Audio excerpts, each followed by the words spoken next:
KSFയുടെ പുതിയ ഹാർമണി ചിട്ടി ചേരണം ഇപ്പൊ തന്നെ. KSF harmony ചിട്ടികൾ. KSF ഈ നാടിന്റെ ധൈര്യം.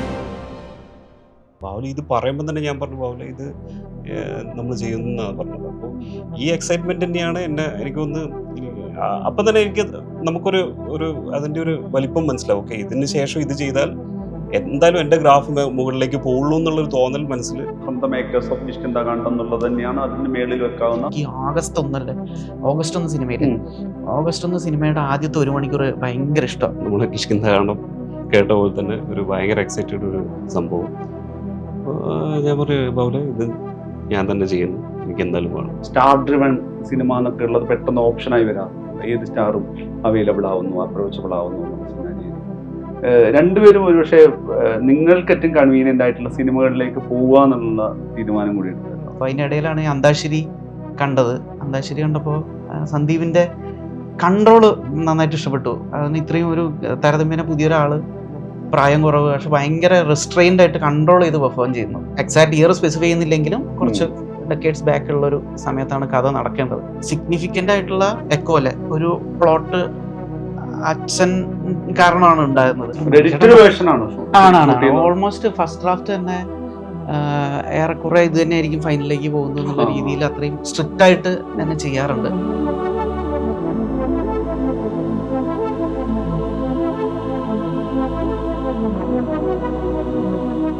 സംവിധായകൻ ദിൻജിത്ത് അയ്യത്താനും സിനിമാറ്റോഗ്രാഫറും തിരക്കഥാകൃത്തുമായിട്ടുള്ള ബാഹുൽ രമേഷുമാണ് ക്യൂ സ്റ്റുഡിയോ അഭിമുഖത്തിൽ. രണ്ടാൾക്കും സ്വാഗതം. Thank you. ഇക്കോ വരാൻ പോവാണ്, നവംബർ റിലീസാണ്. ഒരുപക്ഷെ പ്രേക്ഷകർക്ക് നല്ല സർപ്രൈസ് ആയിരുന്നു. അതായത് കിഷ്കിന്ധാകാന്ഡത്തിൻ്റെയൊക്കെ ചർച്ചകൾ തുടർന്നുകൊണ്ടിരിക്കുക, ആ സിനിമയെക്കുറിച്ചുള്ള ഡീകോഡിങ്ങും ഡിസ്കഷനൊക്കെ നടന്നുകൊണ്ടിരിക്കുമ്പോൾ തന്നെയാണ് നിങ്ങളുടെ അടുത്ത വലിയ കാലതാമസം ഇല്ലാതെ നിങ്ങളുടെ കോമ്പിനേഷനിൽ അടുത്ത സിനിമ വരുന്നത്. കേരള ക്രൈം ഫയൽസ് ഉറപ്പായുണ്ട്, പക്ഷെ ഇങ്ങനെ ഒരു പെട്ടെന്ന് അനൗൺസ്മെന്റും അതിന് തൊട്ട് പിന്നാലെ ട്രെയിലറും വരുന്നു. എക്സൈറ്റിംഗ് ട്രെയിലറാണ്. എന്നെ സംബന്ധിച്ചിടത്തോളം പേഴ്സണലി ഏറ്റവും ഈ ഒരു ജനറേഷൻ ഫിലിം മേക്കേഴ്സിൽ ഏറ്റവും പ്രിയപ്പെട്ട ഒരു കോംബോ ആയിട്ടാണ് ദിൻജിത്തിനെയും ബാഹുലിനെയും കാണുന്നത്. എന്താണ് ഈ സിനിമയുടെ ആലോചന, എവിടെ നിന്ന് വരുന്നതാണ്, എന്താണ് ഈ സിനിമ? ഇത് എനിക്കൊന്ന് നമ്മുടെ കിഷ്കിന്ധാകാന്ഡത്തിന്റെ ഷൂട്ടിന്റെ മുന്നേ അപ്പോഴായിരുന്നു ബാഹുൽ ഇങ്ങനെ ഇതിന്റെ കാര്യങ്ങൾ. ബാഹുൽ നമുക്കൊരു ടൈം കിട്ടിയിട്ടുണ്ടായിരുന്നു. ആക്ച്വലി ആ സമയത്തായിരുന്നു ബാഹുലിന്റെ ഈ ഒരു തോട്ട് ഇങ്ങനെ എഴുതിയ കാര്യങ്ങളും എല്ലാം എന്നോട് സംസാരിക്കുന്നത്.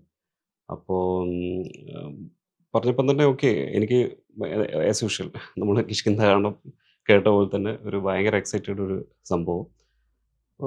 ഞാൻ പറയും, ബാബുലെ ഇത് ഞാൻ തന്നെ ചെയ്യുന്നു, എനിക്ക് എന്തായാലും വേണം. അപ്പോൾ ബാബുലെ ഓക്കെ, നമുക്കൊന്ന് പ്ലാൻ ചെയ്യാം. പിന്നെ അതിനുശേഷം നമ്മൾ ഷൂട്ട് തുടങ്ങിയിട്ട് അത് കഴിഞ്ഞിട്ടുള്ള പോസ്റ്റ് പ്രൊഡക്ഷൻ്റെ ടൈം എന്ന് പറഞ്ഞാൽ കുറച്ച് ഭയങ്കര നമ്മൾ അപ്പം തന്നെ ഒരു പ്ലാൻ ഉണ്ടായിരുന്നു, നമുക്ക് ഇത് ഇത്രയും പെട്ടെന്ന് ചെയ്യാമെന്നല്ല. എന്ന് പറഞ്ഞാൽ നമ്മളെ പ്ലാൻ എന്ന് പറഞ്ഞാൽ ഓക്കെ, ഇത് കഴിഞ്ഞിട്ട് എന്ന് പറഞ്ഞാൽ നമ്മുടെ ടീം ഒപ്പം തന്നെ ഉണ്ടായിരുന്നു. ഇതിൻ്റെ ടീം എന്ന് പറഞ്ഞാൽ നമ്മളെ സൂരജ്, പിന്നെ കോർ ടീം തന്നെ ഉണ്ടായിരുന്നു, അഭിജിത്ത് ഉണ്ടായിരുന്നു, ആ ഡയറക്ടർ ഉണ്ടായിരുന്നു. അപ്പോൾ ആ ടീം ഒപ്പം തന്നെ ഉള്ളതുകൊണ്ട് അപ്പം തന്നെ നമ്മൾ ഈ ചർച്ചകളിൽ ഈ സമയത്ത് തന്നെ കുറച്ചൊക്കെ പോയിട്ടുണ്ടായിരുന്നു. അപ്പോൾ നമ്മൾ പ്ലാൻ എന്ന് പറഞ്ഞാൽ ഓക്കെ, കിഷ്കിന്ധാകാന്ഡം ഷൂട്ട് കഴിഞ്ഞിട്ട് നമുക്ക് എത്രയും പെട്ടെന്ന് തന്നെ ബാക്കി കാര്യങ്ങൾ നീക്കാമെന്ന്. അപ്പം തന്നെ നമ്മൾ ഈ ആർട്ടിസ്റ്റിൻ്റെ കാര്യങ്ങളിലുള്ള ഒരു ധാരണയുണ്ടായി. അപ്പോൾ ഇത് കഴിഞ്ഞപ്പം തന്നെ നമ്മൾ എത്രയും പെട്ടെന്ന് തന്നെ എനിക്കൊന്ന് അതിൻ്റെ ഷൂട്ട് പോസ്റ്റ് പ്രൊഡക്ഷൻ കുറച്ച് ഭയങ്കര ലെങ്തി ആയിരുന്നു, ലൈക്ക് കുറച്ച് ഡിലേ ആയിട്ടുണ്ടായിരുന്നു കിഷ്കിന്ധാകാന്ഡത്തിൻ്റെ. അപ്പോൾ ആ സമയത്തെല്ലാം നമ്മൾ ഇതിൻ്റെ വർക്കിലെല്ലാം കുറച്ച് ഇരുന്നിട്ടുണ്ട്. അങ്ങനെയാണ് ആ സമയത്ത് നമ്മൾ ആർട്ടിസ്റ്റിനെ നമ്മൾ ഡിസൈഡ് ചെയ്ത് ഓക്കെ, നമുക്ക് ഇങ്ങനെ ഒരു ആർട്ടിസ്റ്റിനെ വേണം എന്നുള്ളത്. അപ്പം നമ്മൾ കറക്റ്റായിട്ട് നമ്മൾ സന്ദീപ് ഒന്ന് എനിക്കൊന്ന് ജിംഖാനൊന്നും വന്നിട്ടില്ല. ജിംഖാന അപ്പം നമ്മൾ അവൻ്റെ ഒരു ഇത് കണ്ടു ജിംഖാന. അതിനുശേഷം അതെ, ചർച്ചകൾ ഇങ്ങനെ മുന്നേ അപ്പോൾ ബാഹുൽ പറയും എന്താ പറഞ്ഞാൽ ഈ പയ്യൻ അതിന് മുന്നേ അന്താക്ഷരി ശരിക്ക് 2021 കിഷ്കിന്ത എഴുതി കഴിഞ്ഞ് കിഷ്കിന്ത ഓണായി വെച്ചാൽ ആസിക്കയുടെ അടുത്ത് പറഞ്ഞു പ്രൊഡക്ഷൻ ഓണായി, പ്രൊജക്ട് എന്തായാലും നമ്മൾ ചെയ്യുന്നുള്ള പ്രൊജക്ട് ഓണായി. അപ്പോൾ ഡേറ്റ് എന്നുള്ള രീതിയിൽ ക്ലാരിറ്റി ആയിട്ടില്ല. ഇതൊക്കെ ലോക്ക്ഡൗൺ സമയത്താണ്. അപ്പോൾ ക്ലാരിറ്റി ആയിട്ടില്ല. അപ്പോൾ എന്ന് തുടങ്ങുന്ന അറിയാത്തതുകൊണ്ട് എനിക്ക് വേറെ ക്യാമറ ജോലികൾക്കൊന്നും പോകാനും പറ്റുന്നില്ല. എല്ലാം വിളിച്ചത് ഇതെന്ന് തുടങ്ങുന്ന ഞാൻ കോവിഡ് ലോക്ക്ഡൗൺ നീങ്ങിയെങ്കിലും ഞാൻ വീണ്ടും ലോക്ക്ഡൗണിൽ തന്നെ. അപ്പോൾ അതുകൊണ്ട് ആ സമയം ഇങ്ങനെ വെറുതെ പാഴായി പോകുന്നുള്ളതുകൊണ്ട് എന്നാൽ പിന്നെ എന്തെങ്കിലും ഒരു കൃഷി പാരലലി ഒന്ന് നടത്തി നോക്കാം, വെറുതെ കയ്യിൽ വെച്ചേക്കാം, നോക്കാം. നമുക്ക് ഭാവിയിൽ എപ്പോഴെങ്കിലും ഒരു സാധ്യത കണ്ടിട്ട് ഇത് പ്രൊജക്റ്റ് ആക്കാൻ പറ്റുകയാണെങ്കിൽ ഇപ്പം ഈ നഷ്ടപ്പെട്ട സമയം വെറുതെ ആയി പോകും തോന്നുന്നില്ല. ഒരു ഇൻവെസ്റ്റ്മെന്റ് എന്നുള്ള രീതിയിൽ പിന്നീട് എപ്പോഴെങ്കിലും പേ ഓഫ് ചെയ്യുമായിരിക്കും എന്നുള്ളൊരു പ്രതീക്ഷയിൽ ആ സമയം വിനിയോഗിച്ചതാണ് ഇത് എഴുതാൻ നോക്കിയത്. അപ്പോൾ എഴുതിയിട്ട് വെറുതെ കയ്യിൽ വെച്ചേക്ക് ഇരിക്കുകയായിരുന്നു. അപ്പോൾ അതിനിടയിലാണ് ഈ അന്താക്ഷരി കണ്ടത്. അന്താക്ഷരി കണ്ടപ്പോൾ സന്ദീപിൻ്റെ കൺട്രോള് നന്നായിട്ട് ഇഷ്ടപ്പെട്ടു. അതിന് ഇത്രയും ഒരു താരതമ്യേന പുതിയൊരാൾ, പ്രായം കുറവ്, പക്ഷെ ഭയങ്കര റിസ്ട്രെയിൻഡ് ആയിട്ട് കൺട്രോൾ ചെയ്ത് പെർഫോം ചെയ്യുന്നു. അപ്പോൾ അങ്ങനെ കൺട്രോൾ വേണമെങ്കിൽ എന്തായാലും ചില്ലറ പരിപാടി അല്ലല്ലോ എന്നുള്ളത് തോന്നിയിട്ട് ഞാൻ എന്നെ ബിനുവേട്ടനൊക്കെ അറിയായിരിക്കും ചില മനുഷ്യൻ, ബിനോയ് രവീന്ദ്രൻ ഗ്രേസിൽ അയച്ചത്. ബിനോയൻ എൻ്റെ കസിനാണ്. ഞാൻ ബിനുവേട്ടൻ്റെ അടുത്താണ് ആദ്യമായിട്ട് അയക്കുന്നത്. ഇത് നമ്മുടെ ഈ ക്യാരക്ടർ സന്ദീപ് ആണെങ്കിൽ എങ്ങനെ ഇരിക്കും, ഇവൻ എങ്ങനെ ഇരിക്കും? അപ്പോൾ പറഞ്ഞാൽ അവൻ അടിപൊളി, അവൻ്റെ ഷോർട്ട് ഫിലിംസ് ഒന്നും നീ കണ്ടിട്ടില്ലേ, ഉഗ്രനാണ്, അവൻ കയറി വരുന്ന ആളാണ് എന്നൊക്കെ പറഞ്ഞിട്ട് അവൻ്റെ കുറേ ഷോർട്ട് ഫിലിംസ് ഒക്കെ ബിനുവേട്ടനാണ് എനിക്ക് അയച്ചത്. അപ്പോൾ അന്നേ, പക്ഷെ അത് എത്രത്തോളം സാധ്യമാകാൻ പറ്റുന്നുള്ളതൊന്നും ഹോപ്പില്ലായിരുന്നു. എന്തായാലും അങ്ങനെ ഒരു ആർട്ടിസ്റ്റ്, അങ്ങനെ ഒരു ഏജ് കാറ്റഗറിയിലെ ഒരാൾ തന്നെ ഈ ക്യാരക്ടറിന് വേണം എന്നുള്ളത് ഒരു ആഗ്രഹം ഉണ്ടായിരുന്നു. പിന്നീട് പിന്നെ 1.5 കൊല്ലം കഴിയുമ്പോഴാണ് നമ്മൾ ഇതിന്റെ സീരിയസ്ലി ഇതിന്റെ ചർച്ചയിൽ ഇത് പ്രൊജക്ട് ആക്കാന്നുള്ള ഷൂട്ടിന്റെ സമയമൊക്കെ എത്തുമ്പോ, കാരണം അതുവരെ എനിക്കും പ്രൊഫൈലൊന്നും ആയിട്ടൊന്നുമില്ലല്ലോ. അത് ഈ കിഷ്കിന്താണ്ടെങ്കിലും നടക്കുമെന്ന് നോക്കട്ടെ എന്നിട്ടാവും അടുത്തത് എന്നുള്ള രീതിയിൽ ഞാൻ പതിയെ വെയിറ്റ് ചെയ്ത് വെച്ചേക്കായിരുന്നു, പുറത്തോട്ട് പിച്ചിങ്ങിലേക്കൊന്നും പോവാണ്ട്. അപ്പൊ അതെന്തോ ഓട്ടോമാറ്റിക്കലി കിഷ്കിന്തയുടെ സമയത്ത് തന്നെ ഇതും പാരലലി കൊണ്ടുപോകാന്നുള്ളൊരു പരിപാടിയായി. അപ്പോൾ കിഷ്കിന്ത ഒന്ന് ഇറങ്ങി കഴിഞ്ഞപ്പോഴത്തേക്ക് ഞങ്ങൾക്ക് ഈ പറഞ്ഞൊരു സന്ദീപ് ഓക്കെ നമ്മൾ കോമ്പിനേഷൻ ഡിസൈഡ് ചെയ്യുന്ന ആക്ടേഴ്സിലേക്ക് പ്രൊഡ്യൂസർ വരുന്ന ഒരു സാഹചര്യം ആക്ച്വലി പറഞ്ഞാൽ നമ്മളൊരു പ്രൊഡക്ഷൻ തുടങ്ങാന്നുള്ളൊരു പ്ലാൻ ഉണ്ടായിരുന്നു. അപ്പൊ അങ്ങനെ ഓക്കെ എത്രയും പെട്ടെന്ന്, അപ്പോൾ കിഷ്കിന്താണ്ട ഹിറ്റായി കഴിഞ്ഞാൽ നമുക്ക് ഒരു മീൻസ് അതിന് ശേഷമുള്ള പ്രശ്നമില്ലായിരുന്നു. പക്ഷെ അതിന് മുന്നേ നമ്മളൊരു ഡിസിഷൻ എടുത്ത് നോക്കി നമുക്ക് തന്നെ ചെയ്യാം, ഞാനൊരു ഫ്രണ്ടും കൂടിയിട്ട് പ്രൊഡക്ഷൻ ചെയ്യാന്നുള്ള പ്ലാനിലായിരുന്നു. അങ്ങനെയാണ് അത് സ്റ്റാർട്ടിങ് സ്റ്റേജ് വന്നത്. പക്ഷെ പിന്നെ കുറച്ച് കഴിഞ്ഞപ്പോൾ നമുക്ക് തന്നെ മനസ്സിലായത് ചെറിയ കാര്യമില്ല പ്രൊഡക്ഷൻ എന്നുള്ളത്. അത് എൻ്റെ ഒരു ജയറാം എന്ന് പറഞ്ഞാൽ നമ്മളെ അറിയുന്ന ഒരു പ്രൊഡ്യൂസർ ഏറ്റെടുക്കുക ചെയ്തത്. അങ്ങനെയാണ് ഇത് ഉണ്ടായ സ്റ്റാർട്ടിങ്. സ്വാഭാവികമായിട്ട് എനിക്ക് തോന്നുന്നത് ഇപ്പം കിഷ്കിന്ത കാണ്ടെന്ന് പറയുന്നത് ഇപ്പോഴും നമ്മൾ ഈ സംസാരിക്കുന്ന ഘട്ടത്തിലടക്കം ചർച്ച ചെയ്യുന്ന, പക്ഷേ മലയാളത്തിൽ ഒരു കഴിഞ്ഞ 5 വർഷത്തിൽ സംഭവിച്ച ഏറ്റവും മികച്ച സിനിമകളിൽ ഒന്നാണെന്നാണ് വ്യക്തിപരമായിട്ട് വിശ്വസിക്കുന്നത്. അപ്പം അങ്ങനെ ഒരു സിനിമയ്ക്ക് ശേഷം നിങ്ങളെ സംബന്ധിച്ചിടത്തോളം ഏത് തരം സിനിമയും സാധ്യമാണ്. അപ്പോൾ നിങ്ങൾക്ക് ഏറ്റവും കംഫർട്ടബിൾ ആവുന്ന, അല്ലെങ്കിൽ നിങ്ങൾക്ക് ഏറ്റവും എക്സ്പ്ലോർ ചെയ്യാൻ ആഗ്രഹിക്കുന്ന ഒരു ജോണർ, അല്ലെങ്കിൽ നിങ്ങളുടെ തന്നെ ഏറ്റവും ഇഷ്ടപ്പെട്ട ഒരു സിനിമയിലേക്ക് അടുത്തത് പോകാം. ഞാൻ സ്വാഭാവികമായിട്ട് പറയുന്നത് ഒരു സ്റ്റാർ ഡ്രിവൺ സിനിമ എന്നൊക്കെ ഉള്ളത് പെട്ടെന്ന് ഓപ്ഷനായി വരാറില്ല. ഏത് സ്റ്റാറും അവൈലബിൾ ആവുന്നു, അപ്രോച്ചബിൾ ആവുന്നു എന്നുള്ള സിനാരിയിലേക്ക് രണ്ടുപേരും ഒരുപക്ഷെ നിങ്ങൾക്ക് ഏറ്റവും കൺവീനിയന്റ് ആയിട്ടുള്ള സിനിമകളിലേക്ക് പോവുക എന്നുള്ള തീരുമാനം കൂടി എടുത്തല്ലോ. അല്ല അതന്നെ, അത് കംഫർട്ടബിൾ ആണ് ആക്ച്വലി. ഒന്നെന്ന് പറഞ്ഞാൽ നമുക്ക്, ഞാനും ബാഹുൽ എപ്പോഴും ചിന്തിക്കുന്നതെന്ന് പറഞ്ഞാൽ എത്രയും പെട്ടെന്ന് ഒരു പടം ചെയ്യുക, മീൻസ് എങ്ങനെയെങ്കിലും ട്രൈ ചെയ്തിട്ട് ഒരു പടം ചെയ്യാന്നുള്ള ഒരു ആഗ്രഹമുണ്ട്. എന്താ പറയുക, നമ്മൾ ഈ വെയിറ്റിംഗ് പീരീഡ് അടുത്ത പടം പിന്നെ ഏതോ അല്ല ഓൾറെഡി എനിക്ക് എക്സ്പീരിയൻസ് ഉണ്ട്. കക്ഷ്യാമ്പിള്ള കഴിഞ്ഞിട്ട് ഞാൻ എത്രയോ കാലങ്ങൾക്ക് ശേഷമാണ് ഗ്യാപ്പ് എന്ന് പറഞ്ഞാൽ. അപ്പോൾ നമ്മളെ ഒരു ആഗ്രഹം എന്ന് പറഞ്ഞാൽ ആ ഒരു കൂടുതൽ ക്യാരക്ടേഴ്സ് ഒന്നും ഇല്ലാതെ, കൂടുതൽ ലൊക്കേഷൻസ് ഒന്നും ഇല്ലാതെ ചെറിയ പടം എത്രയും പെട്ടെന്ന് ചെയ്യാന്നുള്ള ഒരു ആഗ്രഹം ഉണ്ടായിരുന്നു. അത് ബാഹുൽ എപ്പോഴും പറയുന്നതാണ്. ഓക്കെ നമുക്ക് പെട്ടെന്ന് പ്രൊഡക്ഷൻ ആവുന്ന ഒരു സംഭവമാണല്ലോ.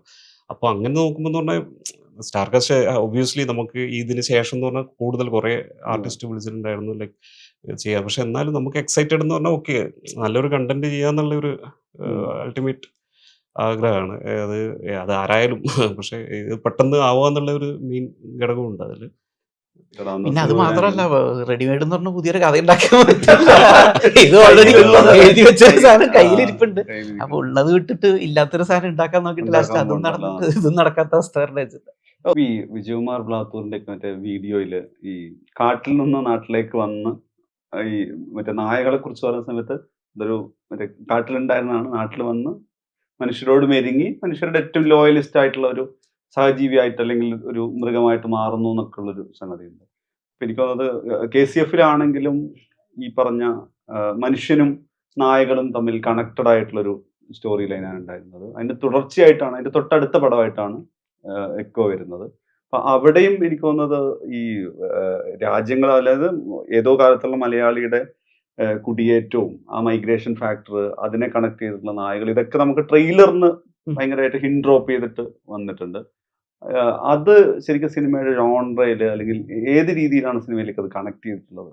കാരണം നിങ്ങൾ തന്നെ അതിൽ ഈ പറഞ്ഞ അതിന്റെ ഒരു യൂണിവേഴ്സിന്റെ ക്ലോഷറായിട്ട് തന്നെ പറയുന്നുണ്ടല്ലോ. അത് വെച്ചൊന്ന് ഈ കിഷ്കിന്ത എഴുതി കഴിഞ്ഞ സമയത്താണ് ഇങ്ങനൊരു ബെനിഫിറ്റ് എന്ന് പറഞ്ഞൂടാ, ആനിമൽസിന്റെ ഒരു എസെൻസ് അവിടെ ഉള്ളതുകൊണ്ട് കിഷ്കിന്ത വെച്ചാൽ വെരി സീരിയസ് ഡിലേമകൾ ആണല്ലോ അതിൽ ഡീൽ ചെയ്യുന്നത്, കോൺഫ്ലിക്റ്റുകൾ. അപ്പോൾ അതിലുള്ള ക്യാരക്ടേഴ്സ് ആയാലും എല്ലാം എപ്പോഴും കുറച്ച് റെസിലിയൻ്റ് ആണ്, അധികം എക്സ്പ്രസീവ് ആവാനും, കാരണം അവരുടെ സിറ്റുവേഷൻ അങ്ങനെയാണ്. അപ്പോൾ അത് നമുക്ക് ആക്ച്വലി ഭയങ്കര സീരിയസ് ആയിരിക്കും ആ പ്രോസസ്സിലൂടെ. അപ്പോൾ പാരലലി ഇങ്ങനെ മങ്കി എന്ന് പറയുന്നൊരു എലമെന്റ് ഉള്ളതുകൊണ്ട് ഏതോ പാർട്ട് ഓഫ് ദ ബ്രെയിൻ എപ്പോഴും ബ്രൈറ്റ് ആണ്.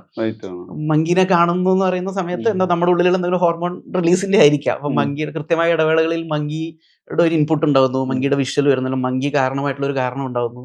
ഇല്ലെങ്കിൽ സെക്കൻഡ് ഹാഫിൽ ഈ പറഞ്ഞ ഡിലേമകൾ, കോൺഫ്ലിക്റ്റുകൾ മുറുകി വരുന്ന സമയത്താണ് കുരങ്ങിൻ്റെ കയ്യിൽ തോക്ക് കിട്ടി എന്ന് പറയുന്നൊരു ഇത് വരുന്നത്. അപ്പൊ അതൊക്കെ ഈ fun fact did you know എന്ന് പറയുന്ന ഒരു കൗതുക വാർത്തകളുടെ ഒരു സോണിലേക്ക് ഇടയ്ക്കിടയ്ക്ക് വരുന്നുണ്ട്. അപ്പൊ അതെനിക്ക് പ്രോസസ്സിലും എനിക്കത് ഭയങ്കര സീരിയസ് ആയിട്ട് ഭയങ്കര വെയിറ്റ് എടുത്ത് വെച്ച് ചെയ്യാതെ ലാഘവത്തോടുകൂടി എഴുതി പോകാൻ പറ്റുന്നുണ്ട്. അപ്പോൾ എന്ന് പറഞ്ഞാൽ അത് കാണുമ്പോഴായാലും ചിലപ്പോൾ അങ്ങനെ ഒരു ഗുണം ഉണ്ടാവുമായിരിക്കും എന്ന് എനിക്ക് തോന്നി. അത് പിന്നീട് നമുക്ക് ബോധ്യപ്പെടുകയും ചെയ്തിട്ടുണ്ടായിരുന്നു. കിഷ്കിന്തയൊക്കെ ഇറങ്ങിയിട്ട് നമ്മൾ പരിചയത്തിലൊക്കെ കുറച്ച് പേരുടെയൊക്കെ അവർ പറഞ്ഞതാ, അവരുടെ കുട്ടികൾ 4, 5, 6, 7 വയസ്സിനുള്ളിൽ വരുന്ന കുട്ടികൾ, വയസ്സിന് താഴെ വരുന്ന കുട്ടികൾക്ക് കിഷ്കിന്ത വർക്കായി എന്നുള്ളത്. അവർക്ക് എത്രത്തോളം അതിലത്തെ ഡ്രാമയും ഡിലേമകളും കാര്യങ്ങളും മനസ്സിലായിട്ടുണ്ടെന്ന് അറിഞ്ഞൂടാ. But because of this monkey factor visual ഡിസൈനും അതിൽ എൻഗേജ്ഡ് ആയിരുന്നു. റെഗുലർ ഇന്റർവെൽസിൽ മങ്കി വരുന്നുണ്ട്. അവർ നെക്സ്റ്റ് ടൈം എപ്പോഴായിരിക്കും മങ്കി വരിക എന്നുള്ള വെയിറ്റിങ്ങോ, ഇല്ലെങ്കിൽ മങ്കി കാരണം കൊണ്ട് ഇങ്ങനെ എന്തോ നടക്കാൻ പോകുന്നു എന്നുള്ളതിൽ അവർ സ്വാഭാവികമായിട്ടും മറ്റ് ഇൻസിഡൻസ് ശ്രദ്ധിച്ചിട്ടുണ്ടാവും. അത് കുറച്ച് പേര് നമ്മുടെ അടുത്ത് പറഞ്ഞു. ഇവൻ എൻ്റെ മോള് എനിക്ക് ഇപ്പം 3 വയസ്സ്, പടം കാണുന്ന സമയത്ത് 2-2.5 വയസ്സേ ഉള്ളൂ. ഇവിടെ വനിതയിൽ കാണുന്ന സമയത്ത് അവള് ഫുൾ കണ്ടിരുന്നു, 2 വയസ്സിൽ ഫുൾ പടം കണ്ടിരുന്നു. അപ്പൊ ഇടയ്ക്ക് എന്നെ പേരാ വിളിക്കുക. അപ്പൊ ഇടയ്ക്ക് ചോദിക്കും, ഇടയ്ക്ക് വേറെ സീൻസ് വന്നോണ്ടിരിക്കുമ്പോൾ മങ്കി എന്തിയാവും എൻ്റെ അടുത്ത്, മങ്കി വരുമോ? വരും, കുറച്ച് വരാറായോ എന്നൊക്കെ ചോദിച്ചിട്ടേ എപ്പോഴാ മങ്കി വരും, അറ്റൻറ്റീവ് ആണ്, ഫുൾ ടൈം അറ്റൻറ്റീവ് എന്നോ, കഥ വേറെ എത്രത്തോളം മനസ്സിലായിട്ടുണ്ടെന്നൊന്നും അറിഞ്ഞൂടാ. അപ്പൊ അതൊരു പരിപാടിയായിട്ട് എനിക്ക് തോന്നി. അപ്പൊ അത് വെച്ചിട്ട് ഒരു സീരീസ് എന്നുള്ള രീതിയിൽ നടത്തിയെടുക്കാൻ പറ്റിയിരുന്നെങ്കിൽ, ഒരു സമാഹാരം, ഒരു കമ്പൈലേഷൻ എന്നുള്ള രീതിയിൽ ഇതൊക്കെ സിനിമയാക്കാൻ പറ്റുമോ? കിഷ്കിന്ത പോലും സിനിമയാവുമെന്ന് അറിഞ്ഞു കേട്ടോ, എഴുതി കഴിഞ്ഞ പോയിന്റില്. അവർ എങ്ങനെയാണെങ്കിൽ ഒരു ഓപ്പണിങ് കിട്ടുവാണെങ്കിൽ ഒന്ന് ട്രൈ ചെയ്ത് നോക്കണം എന്നൊക്കെ ഉണ്ട്. ഒരു സ്വപ്നം പോലെ, ഒരു പേഴ്സണൽ ആഗ്രഹം പോലെ. ഒന്നും നടന്നില്ലെങ്കിൽ അറ്റ്ലീസ്റ്റ് വല്ല കഥാസമാഹാരമായിട്ട് പബ്ലിഷ് ചെയ്തും ഇറക്കിയിട്ട് സ്വന്തമായിട്ട് ഉള്ളൊരു സന്തോഷമെങ്കിലും ഉണ്ടാക്കാന്നൊക്കെ വിചാരിച്ചെങ്കിൽ മനസ്സിലാലോചിച്ചിട്ടുണ്ട്. ആ സമയത്ത് എൻ്റെ ഒരു സുഹൃത്ത് അബി, നമ്മൾ പഴയാറുള്ള നമ്മുടെ അസോസിയേറ്റ് ഡയറക്ടർ അബി, ഹോട്ട് ഫസ് എന്ന് പറഞ്ഞ എഡ്ഗാർ റൈറ്റിൻ്റെ ഒരു പടം ഇങ്ങനെ വെറുതെ കണ്ടുവെക്കുന്നുണ്ട് പറഞ്ഞു. അപ്പം ഞാനത് കണ്ടുവെക്കി, എനിക്ക് ഇഷ്ടമായി. അപ്പോൾ ആരാ ഈ എഡ്ഗാർ റൈറ്റ്? എനിക്ക് അങ്ങനെ വലിയ ഫോറിൻ മൂവി എക്സ്പോഷർ എനിക്ക് കുറവാണ്. അപ്പോൾ ആരാ എഡ്ഗാർ റൈറ്റ് എന്നൊക്കെ അറിയാൻ വേണ്ടി ഞാൻ വിക്കിപീഡിയ നോക്കി. ഇപ്പോൾ എഡ്ഗാർ റൈറ്റിൻ്റെ ഫിലിമോഗ്രഫി കണ്ടു. അപ്പോൾ ഈ ഹോട്ട് ഫസ് എന്ന് പറഞ്ഞാൽ belongs to his Cornetto trilogy എന്ന് പറഞ്ഞിട്ടൊരു വാചകം ഉണ്ടായിരുന്നു. കോർണറ്റോ ട്രിലജി അതെന്താണെന്ന് അറിയാൻ വേണ്ടി അത് ക്ലിക്ക് ചെയ്ത് നോക്കുമ്പോൾ പറഞ്ഞു, it's A collection of 3 stand alone stories sharing A spiritual essence. ആ സ്പിരിച്വൽ കോമൺ സ്പിരിച്വൽ എസൻസ് എന്ന് വെച്ചാൽ ഇതിലത്തെ ലീഡ് പെയർ സെയിം ആണ്, എല്ലാം ബഡ്ഡി കോമഡി മൂവീസ് ആണ്. പക്ഷേ ജോൺർ വേറെയാണ്, എല്ലാം വേറെയാണ്. ഒന്ന് ഈ പറഞ്ഞ പോലീസ് ഇൻവെസ്റ്റിഗേഷൻ സ്പൂഫാണ് ഈ ഹോട്ട് ഫസ്. പിന്നെ പറഞ്ഞാൽ സോംബി സ്പൂഫാണ് ഷോൺ ഓഫ് ദ ഡെഡ്, അടിപൊളി പടം. പിന്നെ പറഞ്ഞാൽ കുറച്ചൊരു ഫ്യൂച്ചറിസ്റ്റിക് അപ്പോകലിപ്റ്റിക് പരിപാടി വെച്ചൊരു ന്യൂ വേൾഡ് എന്ന് പറഞ്ഞൊരു പടം. അപ്പോൾ ഇങ്ങനെയൊക്കെ ഒരു ട്രിലജി ഒക്കെ ഉണ്ടോ എന്നൊക്കെ. അപ്പോൾ പിന്നീട് ആലോചിച്ചപ്പോഴാണ് മറ്റേ ടി ദാമോദരൻ സാറിന്റെ ഈ നാട് ഇനിയെങ്കിലും ഉണരു മണിരത്നം സാറ് ഡയറക്ട് ചെയ്തതാണ്. അപ്പോൾ അതിനും അതിൽ കഥാപാത്രങ്ങൾ ഡിഫറെന്റ് ആണ്, ഓരോ ഇൻഡിവിജ്വൽ സ്റ്റോറിയാണ്, bound by a common factor. It's working ക്ലാസിന്റെ ട്രേഡ് യൂണിയൻ പരിപാടികളുമായിട്ട് ബന്ധപ്പെട്ടുള്ള കാര്യങ്ങൾ എന്നുള്ള രീതി. അപ്പോൾ ലിറ്ററേച്ചറിലേക്ക് നോക്കി കഴിഞ്ഞാലുണ്ട് ആർ.കെ. നാരായണന്റെ പല ജോണറിലുള്ള കഥകളുണ്ട്. എല്ലാം മാൽഗുഡി ഡേയ്സ് ഒരു ടൗൺഷിപ്പിൽ പ്ലേസ് ചെയ്തുകൊണ്ട് അത് മറ്റേ പുള്ളി എന്തുവായിരുന്നു, റസ്കിൻ ബോണ്ട് അല്ലേ, ഡെറാഡൂൺ ബേസ് ചെയ്ത്. അപ്പോൾ അങ്ങനെയൊക്കെ ഉള്ളൊരു എസെൻസ് ഷെയർ ചെയ്യുന്ന ഒരു ഫിലിമോഗ്രഫി വന്നു കഴിഞ്ഞാൽ ഇപ്പോൾ ഭാവിയിൽ ഹൈൻസൈറ്റിലും ആഗ്രഹങ്ങളാണ്, ഇതൊന്നും നടക്കുമെന്നില്ലെന്ന് അറിഞ്ഞൂടാ. കുറച്ച് കഴിഞ്ഞിട്ട് നോക്കുമ്പോൾ നമ്മൾ ഏതെങ്കിലും ഒരു പടത്തെക്കുറിച്ച് കേൾക്കുന്ന ആൾക്കാർ ഇത് ഒരു ഫിലിമോഗ്രഫിയുടെ ഭാഗമാണെന്ന് അറിഞ്ഞു കഴിഞ്ഞാൽ, ആണോ മറ്റു 2 പടങ്ങൾ ഏതൊക്കെയാണ് ഇതൊന്ന് കണ്ടു നോക്കാം. മറ്റു 2 കണ്ടു നോക്കിയിട്ട് അത് ചിലപ്പോൾ വർക്കാവണമെന്നില്ല, ചിലപ്പോൾ ഒന്ന് വർക്കാവും ഒന്ന് വർക്കായില്ലെന്ന് വരാം എന്ന് പറഞ്ഞു. അപ്പൊ എങ്ങനെയായാലും നമ്മൾ ചെയ്തു വെച്ച വർക്കിന് ഒരു ലൈഫ് എക്സ്റ്റൻഷൻ കിട്ടുന്നുണ്ട്. അവർക്കത് ഇഷ്ടമാവുന്നുണ്ടോ ഇഷ്ടമില്ലെന്നല്ല, ഒന്ന് വർക്കായില്ലെങ്കിൽ ചിലപ്പോൾ അടുത്ത വർക്കാവുമായിരിക്കും ഇൻവേരിയബിളി. അപ്പൊ അങ്ങനെയൊക്കെയുള്ള കുറെ ചിന്തകളൊക്കെ പോയപ്പോഴാണ് ഓക്കെ അത് കൊള്ളാലോ, ഒന്ന് ട്രൈ ചെയ്ത് നോക്കണമല്ലോ എന്ന് തോന്നിയിട്ട്. പിന്നെ മാത്രമല്ല ഈ സീരിയസ്, നേരത്തെ പറഞ്ഞ പോലെ തന്നെ ഈ സീരിയസ് ടോപ്പിക്കുകൾ വരുമ്പോൾ ഇതൊരു ഒരു ബാലൻസിങ് ആണ്, കുറച്ചും കൂടി ഏജ് ഗ്രൂപ്പുകളിലേക്കൊക്കെ എത്തിക്കാനും പരിപാടികളൊക്കെ. ഇപ്പൊ നോക്കിക്കഴിഞ്ഞാൽ ഇപ്പോൾ മാറ്റ് റീവ്സ് എന്ന് പറഞ്ഞ ഡയറക്ട് ചെയ്ത മറ്റേ പ്ലാനറ്റ് ഓഫ് ദ ഏപ്സിന്റെ ലാസ്റ്റ് 2 ഭാഗം ഇപ്പോൾ ഇറങ്ങിയ കിങ്ഡം അല്ല, War for the Planet of the ഏപ്സും അതിന് തൊട്ട് Dawn of the Planet of the, ഇത് മാറ്റ് റീവ്സ് ഡയറക്ട് ചെയ്തത്. ഇത് രണ്ടും ഭയങ്കര പൊളിറ്റിക്കലാണ്. പടം ഭയങ്കര സീരിയസ് പടമാണ്. അതിനേക്കാളും സീരിയസ് പൊളിറ്റിക്സ് ചർച്ച ചെയ്യുന്ന മനുഷ്യന്മാരെ കഥാപാത്രമായിട്ടുള്ള വേറെ ഗംഭീര പടങ്ങളുണ്ട്. അതൊന്നും ഞാൻ ആസ് എ പ്രേക്ഷകൻ കാണാൻ അധികം ഇനിഷ്യേറ്റീവ് എടുത്തിട്ടില്ല. പക്ഷെ ഈ പടങ്ങൾ ഞാൻ പലതവണ കണ്ടിട്ടുണ്ട്. ഇതേ സീരിയസ് പൊളിറ്റിക്സ് തന്നെയാണ്. നോ ഫോളിങ് അറൗണ്ട് മറ്റേ അഡ്വഞ്ചർ ഷോ ഓഫ് ഗിമിക്സുകൾ പരിപാടികളല്ല, പക്ക സീരിയസ് പൊളിറ്റിക്സ് ആണ്. കണ്ടിട്ടുണ്ടാവുമല്ലോ War for the Planet of the ഏപ്സ്.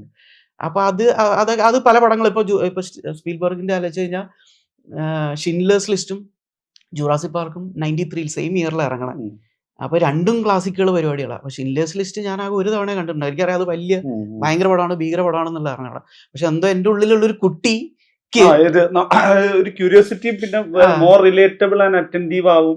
അതെ അതെ, ഒരു കുട്ടിത്താണ് ഉള്ളിലുള്ള ഒരു കുട്ടിത്വത്തിനെ കിൻഡിൽ ചെയ്യുന്ന എന്തൊക്കെ നമുക്ക് പറയാനുള്ള അതിൽ എന്തൊക്കെ ചേർക്കാൻ പറ്റും അതെല്ലാം ലേയേർഡ് ആയിട്ട് വെക്കുകയും ചെയ്യും. അപ്പൊ ആ ഒരു ഉള്ളിലുള്ള ഒരു കുട്ടിത്വത്തെ ചെറിഷ് ചെയ്യാൻ നമുക്കൊന്ന് എൻജോയ് ചെയ്യാൻ പറ്റണല്ലോ. നമ്മൾ അങ്ങനെ വലിയ വിവരമുള്ള ആളും വലിയ കാഴ്ചപ്പാടുള്ള ആളൊന്നല്ല ഞാൻ.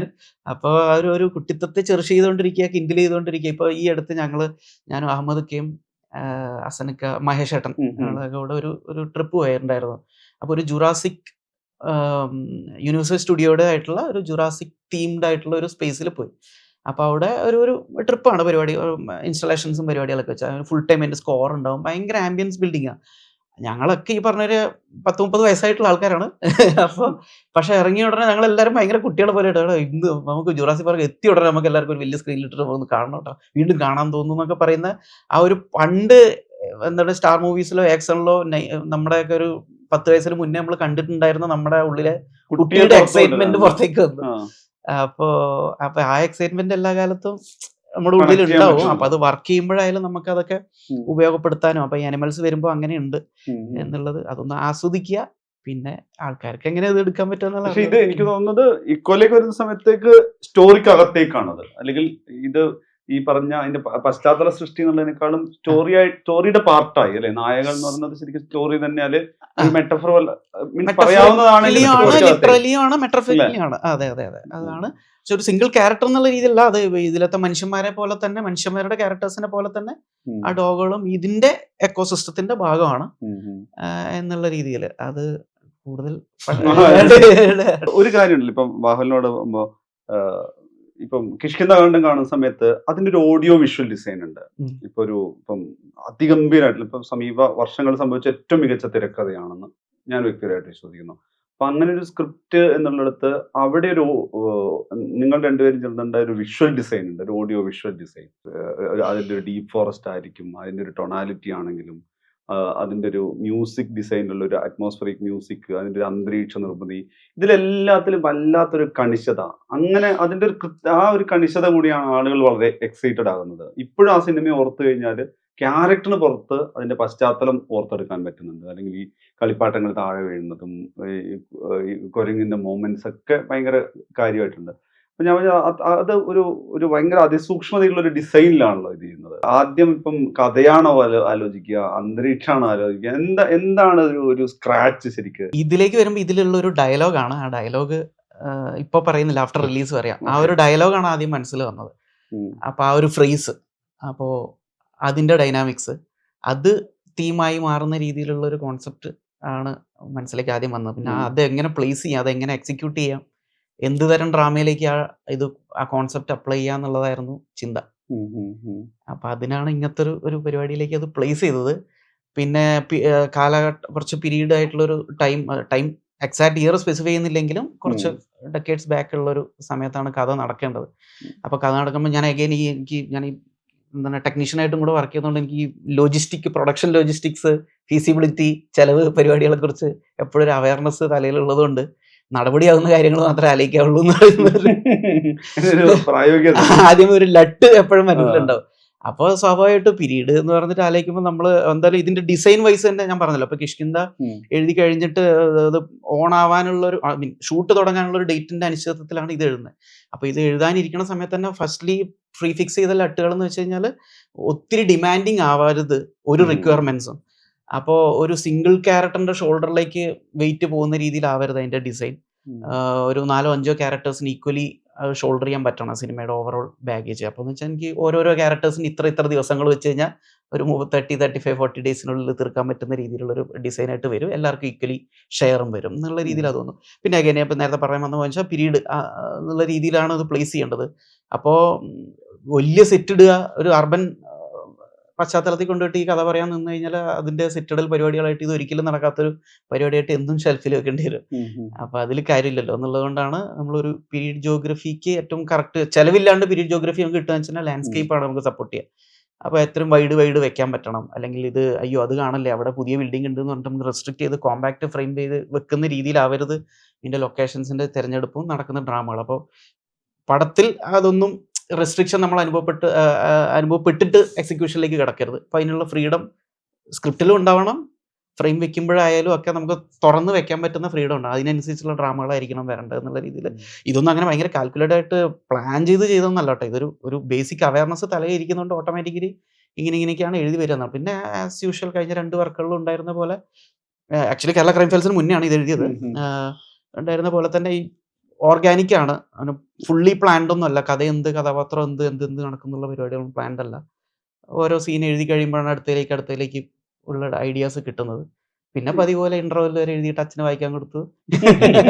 അച്ഛൻ്റെ ഒപ്പീനിയൻസ് എടുത്ത് അപ്പം അച്ഛൻ പറയും ഞാൻ എന്ത് പറഞ്ഞിട്ട് കാര്യമില്ലല്ലോ, നീ അതല്ലല്ലോ എഴുതാൻ, അതിന് വേണ്ടിയിട്ടാണ് ചോദിക്കണേ, എങ്ങനെ ഞാൻ അച്ഛൻ വിചാരിക്കുന്നത് എഴുതിപ്പോയാലോ എന്നുള്ളത് വെച്ചിട്ട് അച്ഛൻ പതിപോലെ കുറച്ച് കാര്യങ്ങൾ പറഞ്ഞു. അപ്പം എനിക്കൊരു ഗൈഡ് ലൈൻ കിട്ടി. ഓക്കെ, ആ റൂട്ടിൽ കൂടെ പോകണ്ട, ഇപ്പുറത്തോടെ പോവാം. അങ്ങനെയായിരുന്നു. പിന്നെ ഈ പറഞ്ഞ ഒരു പ്രോസസ്സ് എൻജോയ് ചെയ്യുക എന്നുള്ളതാണ് എനിക്ക് തോന്നിയ മനുഷ്യട്ടാ. അതായത് ഇപ്പോൾ ഒരു ഇൻഡിപെൻഡന്റ് മ്യൂസീഷ്യൻ അല്ലെങ്കിൽ ഒരു ആർട്ടിസ്റ്റോ അല്ലെങ്കിൽ ലിറ്ററേച്ചർ എഴുതുന്ന നോവൽ എഴുതുന്ന ആൾക്കാർ, ഇവരൊന്നും ഒരു മാൻഡേറ്ററി ഫോർമുലയിലേക്ക് ക്ലിക്ക് ഇൻ ചെയ്യാൻ വേണ്ടിയിട്ട് ശ്രമിക്കുന്നതിലുപരിയായിട്ട് അവരുടെ ഒരു ക്രിയേറ്റീവ് സാറ്റിസ്ഫാക്ഷൻ അല്ലെങ്കിൽ ലിബർട്ടി അല്ലെങ്കിൽ ഒരു എക്സ്പ്രഷൻ, ഒരു ഇൻഡിപെൻഡന്റ് എക്സ്പ്രഷൻ, നമുക്ക് എക്സ്പ്രസ് ചെയ്യാൻ തോന്നുന്ന ഒരു നരേറ്റീവിനെ എക്സ്പ്രസ് ചെയ്യാൻ തോന്നുന്ന ഒരു മ്യൂസിക്കൽ ഫോമിനെ എക്സ്പ്രസ് ചെയ്യുക എന്നുള്ള രീതിയിലാണ്. സിനിമയിലേക്ക് വരുമ്പോഴാണ് നമ്മൾ എപ്പോഴും ഈ രീതിയിലുള്ള റെസ്ട്രിക്ഷൻസ് വരും. ഇത് ഇങ്ങനെ ആക്കി കഴിഞ്ഞാൽ ഫോമാറ്റ് വേണ്ടി വരും, അത്തരം പരിപാടികളൊക്കെ ഫോളോ ചെയ്യേണ്ടി വരും. അതെ. അപ്പൊ അതൊന്നും ഇല്ലാതെ ഉള്ള ഒരു പരിപാടിയായിട്ട് ഒരു എക്സ്പ്രഷൻ, ഒരു നരേറ്റീവ് എക്സ്പ്രഷൻ ട്രൈ ചെയ്യണം എന്നുള്ളൊരു ആഗ്രഹമുണ്ട്. അപ്പൊ അത് നമ്മുടെ ആഗ്രഹം അത്, പക്ഷെ അത് നമ്മളെ സപ്പോർട്ട് ചെയ്യുന്ന പ്രൊഡ്യൂസറിനെയും കൂടെ നമ്മൾ അതിന് റിസ്കിൽ നിർത്താൻ പറ്റില്ലല്ലോ എന്നൊന്നും, ഇത് നമ്മുടെ ആഗ്രഹം സാധിച്ചു തരാൻ വേണ്ടിയിട്ട്. അപ്പൊ അതിനുവേണ്ടി എനിക്ക് ചെയ്യാൻ പറ്റുന്ന വെച്ച് കഴിഞ്ഞാൽ എൻ്റെ ആഗ്രഹം നടക്കുകയും വേണം, എന്നാൽ അവരുടെ ഒരു ഇതിൻ്റെ ഉള്ളിൽ, അവരുടെ ഒരു താങ്ങബിൾ പരിപാടിക്കുള്ളിൽ സേഫായിട്ട് നിർത്താൻ പറ്റുന്ന രീതിയിലുള്ള ഒരു ഷേപ്പിനുള്ളിൽ തന്നെ ഇതിന് നിർത്താൻ വേണം. അപ്പോഴാണ് പറഞ്ഞൊരു ഇങ്ങനെ കാസ്റ്റിംഗ് പരിപാടികൾ ഇങ്ങനെ വരാം, ലൊക്കേഷൻസ് ഇങ്ങനെ രീതിയിൽ പ്ലാൻ ചെയ്യാം, അവൈലബിൾ ലൊക്കേഷൻസ് കുറേ കിട്ടും. അപ്പോൾ സെറ്റ് വർക്ക് പരിപാടികൾ എന്നുള്ളതിൽ ഒരു എക്സ്പെൻസ് അധികം വരുന്നില്ല. അപ്പം അങ്ങനെ ഒരു കൃത്യമായിട്ടുള്ളൊരു ഇന്നത് എന്നുള്ള കാൽക്കുലേറ്റഡ് പ്ലാൻ അല്ല, ഓട്ടോമാറ്റിക്കലി ഇതൊക്കെ അവിടെ ഇവിടെ ഒക്കെ ആയിട്ട് അവയർനെസ് കിടക്കുന്നുണ്ട്. എങ്ങനെയൊക്കെ അതിനനുസരിച്ചാണ് ഒരു ഷേപ്പും ഫോമും ഉണ്ടായി വരുന്നതെന്ന് മാത്രം. ഇപ്പോൾ ദിഞ്ജിത്തിന്റെ രണ്ടാമത്തെ സിനിമയായിരുന്നു കിഷ്കിന്ധാകാന്ഡം. ഈ നമ്മൾ നോക്കുകയാണെങ്കിൽ ഈ കിഷ്കിന്ധാകാന്ഡത്തിന് മുകളിൽ വലിയ കമേഴ്ഷ്യൽ സക്സസും ഇൻഡസ്ട്രിയലിറ്റിലേക്കുള്ള ഒത്തിരി പടങ്ങൾ അതിന് ശേഷം ഇപ്പം ലോക വരെയുള്ള സിനിമ നോക്കിയുണ്ട്. പക്ഷെ കിഷ്കിന്ധാകാന്ഡത്തെ സംബന്ധിച്ചിടത്തോളം ആ സിനിമ ഉണ്ടാക്കുന്ന ഒരു പ്രതീക്ഷാഭാരമുണ്ട് പിന്നീട് ഒരു സിനിമ ചെയ്യുമ്പം. കാരണം വെച്ചാൽ ഇവിടുത്തെ ഒരു മൂവി ബഫ് അല്ലെങ്കിൽ ഒരു ക്രിട്ടിക് സ്പേസിലുള്ള ആളുകളെല്ലാം ആ സിനിമയെ ആ രീതിയിൽ ചർച്ച ചെയ്ത സിനിമയാണ്. അപ്പം അതിന് ശേഷം ചെയ്യുന്ന സിനിമ എന്ന് പറയുന്ന സമയത്ത് എനിക്കൊന്ന് ആ ട്രെയിലർ റിയാക്ഷൻ നോക്കിക്കഴിഞ്ഞാലും അതിൻ്റെ വിഷ്വലൈസേഷൻ നോക്കിക്കഴിഞ്ഞാലും അതിൻ്റെ ടൈറ്റിൽ അനൗൺസ്മെന്റ് മുതൽ ആളുകൾ ഇനി ഇവർ കിഷ്കിന്ധയുടെ ബെഞ്ച് മാർക്കായിട്ട് അതിന് മുകളിൽ കാണുന്ന ഒരു പടം എന്നുള്ളതാണ്. സ്വാഭാവികമായിട്ട് നിങ്ങളുടെ അപ്രോച്ചിലും അങ്ങനെ ഒരു സാധനമുണ്ട്, അതൊരു ഉത്തരവാദിത്തം കൂടുതലോ അല്ലെങ്കിൽ അത് ഞങ്ങൾ കിഷ്കിന്ധാകാന്ഡത്തിന് ശേഷം വരുന്ന സിനിമയാണ് എന്നുള്ളൊരു ഉത്തരവാദിത്തം കൂടുതലൊക്കെ വെച്ച് 100% അങ്ങനെ തന്നെയാണല്ലോ ഉണ്ടാവുക. എനിക്ക് അതന്നെ മുന്നേ പറഞ്ഞിട്ടില്ലേ, നമ്മൾ ആർട്ടിസ്റ്റിന്റെ കാര്യത്തിൽ കൂടെ എല്ലാവരും നമ്മളോട് ചോദിക്കുന്ന ഓക്കെ വലിയ ആർട്ടിസ്റ്റ് നെക്സ്റ്റ് പടം മമ്മൂട്ടിയോ മോഹൻലാലോ അല്ലെങ്കിൽ ഇങ്ങനെയുള്ള ചോദ്യമായിരുന്നു. അപ്പൊ എല്ലാവരും എക്സ്പെക്ടേഷൻ അതാണ്, കാരണം നമ്മൾ വലിയ നെക്സ്റ്റ് ലെവലിലേക്ക് പോകുന്നു എന്നുള്ള ഇതല്ലേ, പ്രധാനപ്പെട്ട സ്റ്റാർ എന്നുള്ള. അപ്പൊ ഒബ്വിയസ്ലി നമ്മൾ കണ്ടതെന്ന് പറഞ്ഞാൽ കണ്ടന്റ് ആണ്, സ്ക്രിപ്റ്റ് എന്നുള്ള രീതിയിൽ എങ്ങനെ നമുക്ക് നമ്മളിപ്പോൾ ഉള്ള ലെവലിൽ നിന്ന് ഭയങ്കര വലിപ്പം പോകണ്ടെന്നല്ല, പക്ഷെ അറ്റ്ലീസ്റ്റ് അതിന്റെ മുകളിൽ കുറച്ചെങ്കിലും നിൽക്കുക എന്നുള്ള ഒരു ആഗ്രഹം ഉണ്ടായിരുന്നു. അത് എനിക്ക് കറക്റ്റായിട്ട് ബാഹുലിൻ്റെ അടുക്കുന്ന ഈ സ്ക്രിപ്റ്റ് കിട്ടി എന്നുള്ളതാണ് ഫസ്റ്റത്തേത്. അപ്പോൾ ഞാൻ പല സ്ക്രിപ്റ്റും കേട്ടിട്ടുണ്ടായിരുന്നു, പക്ഷെ എനിക്ക് നമ്മളെ എക്സൈറ്റ്മെന്റ് ആക്കുന്നൊന്നും നമുക്ക് തോന്നണമല്ലോ, നമുക്ക് ഓക്കെ ഇത് ഞാൻ ചെയ്യണം എന്ന് തോന്നുന്ന ഒരു സാധനം എനിക്ക് വന്നിട്ടില്ല. അപ്പോൾ ബാഹുലി ഇത് പറയുമ്പോൾ തന്നെ ഞാൻ പറഞ്ഞു, ബാഹുലി ഇത് നമ്മൾ ചെയ്യുന്നതാണ് പറഞ്ഞത്. അപ്പോൾ ഈ എക്സൈറ്റ്മെന്റ് തന്നെയാണ് എനിക്കൊന്ന് അപ്പം തന്നെ നമുക്കൊരു ഒരു അതിന്റെ ഒരു വലിപ്പം മനസ്സിലാവും. ഓക്കെ, ഇതിന് ശേഷം ഇത് ചെയ്താൽ എന്തായാലും എൻ്റെ ഗ്രാഫ് മുകളിലേക്ക് പോകുള്ളൂ എന്നുള്ളൊരു തോന്നൽ മനസ്സിൽ അപ്പം തന്നെ വന്നു. അപ്പോൾ അതിലേക്ക് നമ്മൾ കാലെടുത്ത് വെച്ചു എന്നുള്ളതാണ്. നമ്മൾ വെറുതെ നോക്കുകയാണ് കഴിഞ്ഞാല് ഡയറക്ടർ, റൈറ്റർ, DOP, ഇത് 3 കോർ സെഗ്മെന്റിൽ അല്ലെങ്കിൽ 3 പ്രധാനപ്പെട്ട മേഖലയായിട്ടാണല്ലോ നിൽക്കുന്നത്. ഇപ്പോ ദിൻജിത്തിന് എങ്ങനെയാണ് ബാഹുല് തന്നെ റൈറ്റർ, DOP ആയി വരുമ്പോഴുള്ളൊരു ഇമ്പാക്ട് ഏത് രീതിയിലാണ്? അതിന്റെ ഗുണവും ദോഷവും പറഞ്ഞോ? അല്ല, ഒന്നെന്ന് പറഞ്ഞാൽ രണ്ടുപേരല്ലല്ലോ, ഒരേ ഒരാളെന്നുള്ള ഒരു ഇത് ഗുണം തന്നെയാണ്. എപ്പോഴും നമുക്ക് കമ്മ്യൂണിക്കേഷൻ ഭയങ്കര ഈസിയായി ക്ലിയർ ആണ് കാര്യങ്ങൾ. റൈറ്റർ എന്നുള്ളതിൽ ഈസിയായിട്ട് എനിക്ക് എല്ലാ കാര്യങ്ങളും ഒക്കെ കമ്മ്യൂണിക്കേറ്റ് ചെയ്യും ഭയങ്കര ഈസിയാണ്, ആക്ച്വലി ക്ലിയർ ആണ്. എന്തും എനിക്ക് ഡിസ്കസ് ചെയ്യാനും ക്യാമറമാനോ ആയതുകൊണ്ട് അപ്പോൾ നമുക്ക് എനിക്കൊന്ന് ഭയങ്കര എളുപ്പമാണ് ഒരു ഡയറക്ടർ എന്നുള്ളതിൽ. മൂപ്പര് വിഷ്വലി അത് കണ്ടിട്ടാണ് എല്ലാ കാര്യങ്ങളും എഴുതിയിട്ടുണ്ടാവും. അപ്പൊ കണ്ണിലൂടെ, അതെ. അപ്പൊ അത് എനിക്ക് തോന്നുന്നു അതുകൊണ്ടാണ് അതിന്റെ ഒരു ലൈഫ് എന്ന് തോന്നുന്നു, ഭയങ്കര അതിന്റെ ഒരു സോള് ക്രിയേറ്റ് ആവുന്ന സ്റ്റോറി. എനിക്കും കിഷ്കിന്ധയിലാണെങ്കിലും സ്റ്റോറി വേൾഡ് എന്നുള്ളത്, നമ്മൾക്കിപ്പോ ഇത് നിലമ്പൂരാണോ ഷൂട്ട്, നമ്മൾ എവിടെയാണ് ലൊക്കേഷൻ എന്നുള്ളതിന് പകരം ആ സ്റ്റോറി വേൾഡ്, അതൊരു ഡീപ് ഫോറസ്റ്റ് ആണ്, അതിന്റെ കളർ അല്ലെങ്കിൽ അവിടുത്തെ മരങ്ങള്, അതിലകത്തേക്ക് കയറുന്നതിന്റെ മുഴുവൻ അതിന്റെ ഷാഡോ പോലും നമ്മൾക്ക് പടം കഴിഞ്ഞ് ഇറങ്ങി വരുമ്പോഴും തങ്ങി നിൽക്കും എന്നുള്ളൊരു സംഗതിയുണ്ട്. അതില് അത്ര ഇൻവോൾവ്ഡ് ആണ് എനിക്ക് തോന്നുന്നത്. അല്ലെ, റൈറ്റർ, അതാണ് അതിന്റെ ഒരു ഗുണം. ദോഷം കൂടെ പറഞ്ഞത് കടുംപിടുത്തങ്ങൾ ഉണ്ടാവുന്ന സിനാരിയോ ഉണ്ടാവും. ഞാൻ ഷൂട്ട് ചെയ്യുന്നുണ്ട്. അല്ല, അത് ഒരു നമ്മൾ ഇത്രയും കാലങ്ങളായിട്ട് ഒരു അത്രയും ക്ലോസ് ആണ്, നമുക്ക് എന്തും പറയാം, വിഷമങ്ങളുണ്ട് എന്തും പറയാം, അതെല്ലാം നമ്മൾ അപ്പം തന്നെ സോർട്ട് ഔട്ട് ചെയ്തിട്ട് നെക്സ്റ്റ് ലെവലിലേക്ക് ഇറങ്ങുക എന്നുള്ളതാണ്. അപ്പോൾ അതെല്ലാം അത് ഒബ്വിയസ്ലി അങ്ങനത്തെ കുറച്ച് ഇതെല്ലാം ഉണ്ടാവാം. നമുക്ക് ചില സമയം എന്ന് പറഞ്ഞാൽ ഞാൻ കാണുന്നതായിരിക്കില്ല DOP റൈറ്റർ ആകുമ്പോൾ അയാൾ കാണുന്നത്. അപ്പൊ അങ്ങനത്തെ കുറച്ച് നമ്മളിൽ ചില കാര്യങ്ങളുണ്ടാവും. പക്ഷെ അത് എനിക്ക് നമ്മളെ ഫ്രണ്ട്ഷിപ്പിൽ എനിക്ക് തോന്നുന്നു അതെല്ലാം നമുക്ക് പറഞ്ഞു തീർക്കാവുന്ന ചെറിയ ചെറിയ കാര്യങ്ങൾ, അതെല്ലാം അത് പോസിറ്റീവായിട്ട് എടുത്തിട്ട് നമ്മൾ മുന്നോട്ട് പോകാന്ന്. ബാഹുലാണെങ്കിൽ ഒരു വിഷ്വൽ സ്റ്റോറി ടെല്ലിംഗ് എന്നുള്ള രീതിയിലാണല്ലോ കൃത്യതയോടെ, അതായത് ഇതിന്റെ ഒരു ദൃശ്യങ്ങൾ യോജിപ്പിച്ച് കാണുന്നത്. ഇപ്പൊ നമ്മളെ സംബന്ധിച്ചോളം ഈ പറഞ്ഞ ടോട്ടൽ സ്റ്റോറിയുടെ കുറച്ച് ഭാഗങ്ങളിലൂടെ ഒരു മുഴുവൻ കഥ പ്രേക്ഷകരിൽ എത്തുകയാണല്ലോ ചെയ്യുന്നത്. ചിലപ്പോൾ അതിൻ്റെ ഒരു തുടർച്ച ഉണ്ടാവില്ല, നമ്മൾക്ക് കാണുന്ന ഒരു ദൃശ്യ സംഗതിയാണല്ലോ. അപ്പൊ അങ്ങനെ ഒരു എഡിറ്റഡ് ഔട്ട് എന്നൊക്കെ പറയുന്നത്, നമ്മളൊരു ഫൈനൽ ഔട്ട് മനസ്സിൽ കണ്ട തന്നെയാണോ സ്ക്രിപ്റ്റിംഗിലേക്ക് വരിക? നിങ്ങൾ തന്നെയാണല്ലോ ഷൂട്ട് ചെയ്യുന്നത്. ഓൾമോസ്റ്റ് ഫസ്റ്റ് ഡ്രാഫ്റ്റ് തന്നെ ഏറെക്കുറെ ഇത് തന്നെ ആയിരിക്കും ഫൈനലിലേക്ക് പോകുന്നത് എന്നുള്ള രീതിയിൽ അത്രയും സ്ട്രിക്റ്റ് ആയിട്ട് തന്നെ ചെയ്യാറുണ്ട്. നിങ്ങൾ ഇക്കോടെ കാര്യത്തിൽ കഴിഞ്ഞാൽ നിങ്ങൾ ഷൂട്ട് ചെയ്ത് തന്നെ ഏതാണ്ട് ഫൈനൽ ഔട്ടിൽ എത്തിയിട്ടുണ്ടാവും. ഉണ്ട്. നമുക്ക് എഡിറ്റ് ചെയ്യാൻ ഒന്നും ഉണ്ടായിട്ടില്ല, അങ്ങനെയല്ല കട്ട് ചെയ്യാനായിട്ടുള്ള കഷ്ടപ്പെട്ട് ഷൂട്ട് ചെയ്തൊന്നും കളയാൻ തോന്നിയില്ല. അത് എനിക്കൊന്ന് കിഷ്കിന്ധാടനത്തിൽ ആകെ ചെറിയൊരു സീന് മാത്രമാണ് നമ്മള് കട്ട് ചെയ്ത് കളഞ്ഞത്. അല്ല, അത് കുറെ മനീഷേട്ടൻ പറഞ്ഞാൽ അത് അത്ര കാവ്യാത്മകമായി ഇരിക്കേണ്ട റൊമാൻറ്റിസൈസ്ഡ് എസ്തെറ്റിക്കൽ കാരണങ്ങളായിരിക്കില്ല. എന്റേത് എപ്പോഴും പ്രാക്ടിക്കൽ ലോജിക്കൽ പരിപാടികളാണ്. ഈ പറഞ്ഞ ഒരു നടപടിയാകുന്ന കാര്യങ്ങൾ, ഒരു സീൻ വെക്കുകയാണെങ്കിൽ അത് വെട്ടിപ്പോയില്ല എന്ന് ഉറപ്പുവരുത്തണം. ഒരു ക്യാരക്ടറിനെ അനാവശ്യമായിട്ട് കയറ്റരുത്, അത് ചിലവാണ്, അതിന്റെ കാരണം കൊണ്ട് ഇത് അപ്പം മറ്റേ ക്യാരക്ടറിനെ കൊണ്ട് തന്നെ ഈ പരിപാടി നടത്തിക്കാൻ പറ്റുമെന്ന് നോക്കുക. അപ്പൊ ഭൂരിഭാഗ തീരുമാനങ്ങളും ഈ പറഞ്ഞ പ്രാക്ടിക്കാലിറ്റി ഓറിയന്റഡ് ആണ്. പിന്നെ ഞാൻ പറഞ്ഞല്ലോ, ഇതൊന്നും ആരും അടുത്ത് കമ്മിറ്റ് ആയിട്ടല്ല എഴുതാൻ തുടങ്ങണേ. ഞാൻ ഇങ്ങനെ എന്ത് സാധനം ആണെങ്കിലും ഇങ്ങനെ ഒരു സാധനം ഐഡിയ ഉണ്ടെന്നും ആരോടത്തും പറയാറില്ല. എനിക്ക് ഐഡിയ ഇല്ല പറയാൻ, പിന്നെ എഴുതുന്നുണ്ടെന്നും പറയില്ല. എഴുതി കഴിഞ്ഞാൽ മാത്രം, ബോധ്യപ്പെട്ടാൽ മാത്രം, കംപ്ലീറ്റ് ആയാൽ മാത്രം ആർക്കെങ്കിലും വായിക്കാൻ കൊടുക്കാം. അപ്പോൾ ഇത് സിനിമയാവോ ഇല്ലയോ എന്നുള്ളതൊന്നും ഒരു പ്ലാനോ ഒരു പ്രതീക്ഷയോ ഇല്ലല്ലോ. അപ്പോൾ ആകപ്പാടെ ഉള്ളൊരു ആഗ്രഹം എന്ന് വെച്ച് കഴിഞ്ഞാൽ ഇതൊരാൾക്ക് വായിക്കാൻ കൊടുക്കുമ്പോൾ അതിന്റെ റീഡബിലിറ്റി മേക്ക് ഷുവർ ചെയ്യണം. അത് അവർക്കൊരു ബാധ്യതയാവരുത്. എന്നോടുള്ള ബന്ധം കൊണ്ട്, സ്നേഹം കൊണ്ട് അവർ ചിലപ്പോൾ മെനക്കെട്ടിരുന്ന് 2 മണിക്കൂർ ചിലവിട്ട് വായിക്കും. എന്നിട്ട് അവർ ഇഷ്ടപ്പെടുന്നില്ല എന്ന് പറഞ്ഞോട്ടെ, ബട്ട് സ്റ്റിൽ വായിക്കണ സമയം അവർക്കൊരു വെൽ അലൈൻഡ് ആയിട്ട് കമ്പോസ്ഡ് ആയിട്ട് ചെയ്തിരിക്കണ ഒരു ഡ്രാഫ്റ്റ് വായിക്കുന്ന പോലെ, ഒരു കഥ വായിക്കണ പോലെ എങ്കിലും ഫീൽ ചെയ്യണം എന്നുള്ളത് കൊണ്ട് അതിന്റെ കമ്പോസിഷൻ ഉണ്ടല്ലോ, ടൈപ്പിംഗ് അലൈൻമെന്റ് ആയാലും ഡയലോഗ് ആയാലും ക്രിസ്പാകുക, ഡിസ്ക്രിപ്ഷനും ഒരുപാട് വലുതാകുമ്പോൾ ഡിസ്ക്രിപ്ഷൻ സ്കിപ്പ് ചെയ്യാനുള്ള ടെൻഡൻസി ഉണ്ടാവും. ആവശ്യത്തിനുള്ള ഡിസ്ക്രിപ്ഷൻ വെക്കണം. അങ്ങനെ ഒരു ലിറ്ററേച്ചർ ബുക്ക് വായിക്കണ ഈസിനെസ്സിനോട് കൂടി ആൾക്കാർക്ക് വായിക്കാൻ പറ്റണം. വായിച്ചിട്ട് ഇഷ്ടപ്പെട്ടില്ല എന്ന് പറഞ്ഞോട്ടെ. അപ്പോൾ അത് മേക്ക് ഷുവർ ചെയ്യാൻ വേണ്ടിയിട്ട് എന്നുള്ള രീതിയിൽ പോകുന്നതുകൊണ്ടായിരിക്കാം ഈ പറഞ്ഞ എഡിറ്റഡ് പരിപാടി അല്ലെങ്കിൽ ഈ പറഞ്ഞ ഫസ്റ്റ് ഡ്രാഫ്റ്റ് തന്നെ ഓൾമോസ്റ്റ് ഷൂട്ടിലേക്ക് പോകണം എന്നുള്ള രീതിയിൽ ട്രൈ ചെയ്യുന്നത്.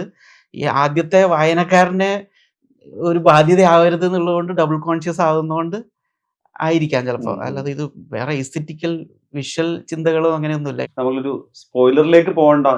ഒരു ട്രെയിലറിൽ നിങ്ങൾ എന്ത് ഡെലിവർ ചെയ്തോ അതിനപ്പുറത്ത് ഉള്ള എക്സൈറ്റ്മെന്റ് എല്ലാം തിയേറ്ററിലേക്ക് വരട്ടെ എന്ന് കരുതിയിട്ടാണ് മറ്റ് സ്പേസിലേക്ക് പോകാത്തത്. എന്നാൽ പോലും ഇതിലിപ്പം നേരത്തെ തന്നെ ഒരു ഹിസ്റ്ററി ആൻഡ് മിസ്റ്ററി എന്ന് പറയുന്നൊരു സിനാരിയോ ഈ ട്രെയിലറിൽ തോന്നുന്നുണ്ട്. അതുകൂടാതെ എനിക്ക് തോന്നുന്നത് ഈ രണ്ട് സിനിമയിൽ നിന്നും വ്യത്യസ്തമായിട്ട് ഏതെങ്കിലും തരത്തിൽ ഇപ്പം ബാഹുലിൻ്റെ റൈറ്റിംഗ് കൂടി ചേർത്ത് പറയുന്നതാണ്, ഇതിനങ്ങനെ ഒരു കുറച്ചുകൂടി ഒരു ഫിക്ഷൻ ഫാന്റസി അങ്ങനെ ഏതെങ്കിലും ഒരു സ്പേസിലേക്ക് പോയിട്ടുള്ളതാണോ അതോ എന്താണ് ആ ഏരിയ പറയാവുന്നത്? കാരണം ഇതിൽ മറ്റേ മലയ, ബർമ, സിംഗപ്പൂർ അങ്ങനെ കുറേ കണക്ഷൻസ് ഉള്ളത് കൊണ്ടും ഒരു പീരിയോഡിക് സ്ട്രക്ചർ വിഷ്വലിലൊക്കെ ഫീൽ ചെയ്തുകൊണ്ടും പറയാവുന്ന അളവത്തെ പറയാൻ പറ്റുന്ന പോലെ പറയൂ. അല്ല, ഇതൊരു ഫിക്ഷൻ തന്നെയാണ് ആക്ച്വലി. കമ്പാരിറ്റീവ്ലി കുറച്ചും കൂടെ സിനിമാറ്റിക് ആണ്. മറ്റേ രണ്ട് വർക്കിനേക്കാളും സിനിമാറ്റിക് ആണ്.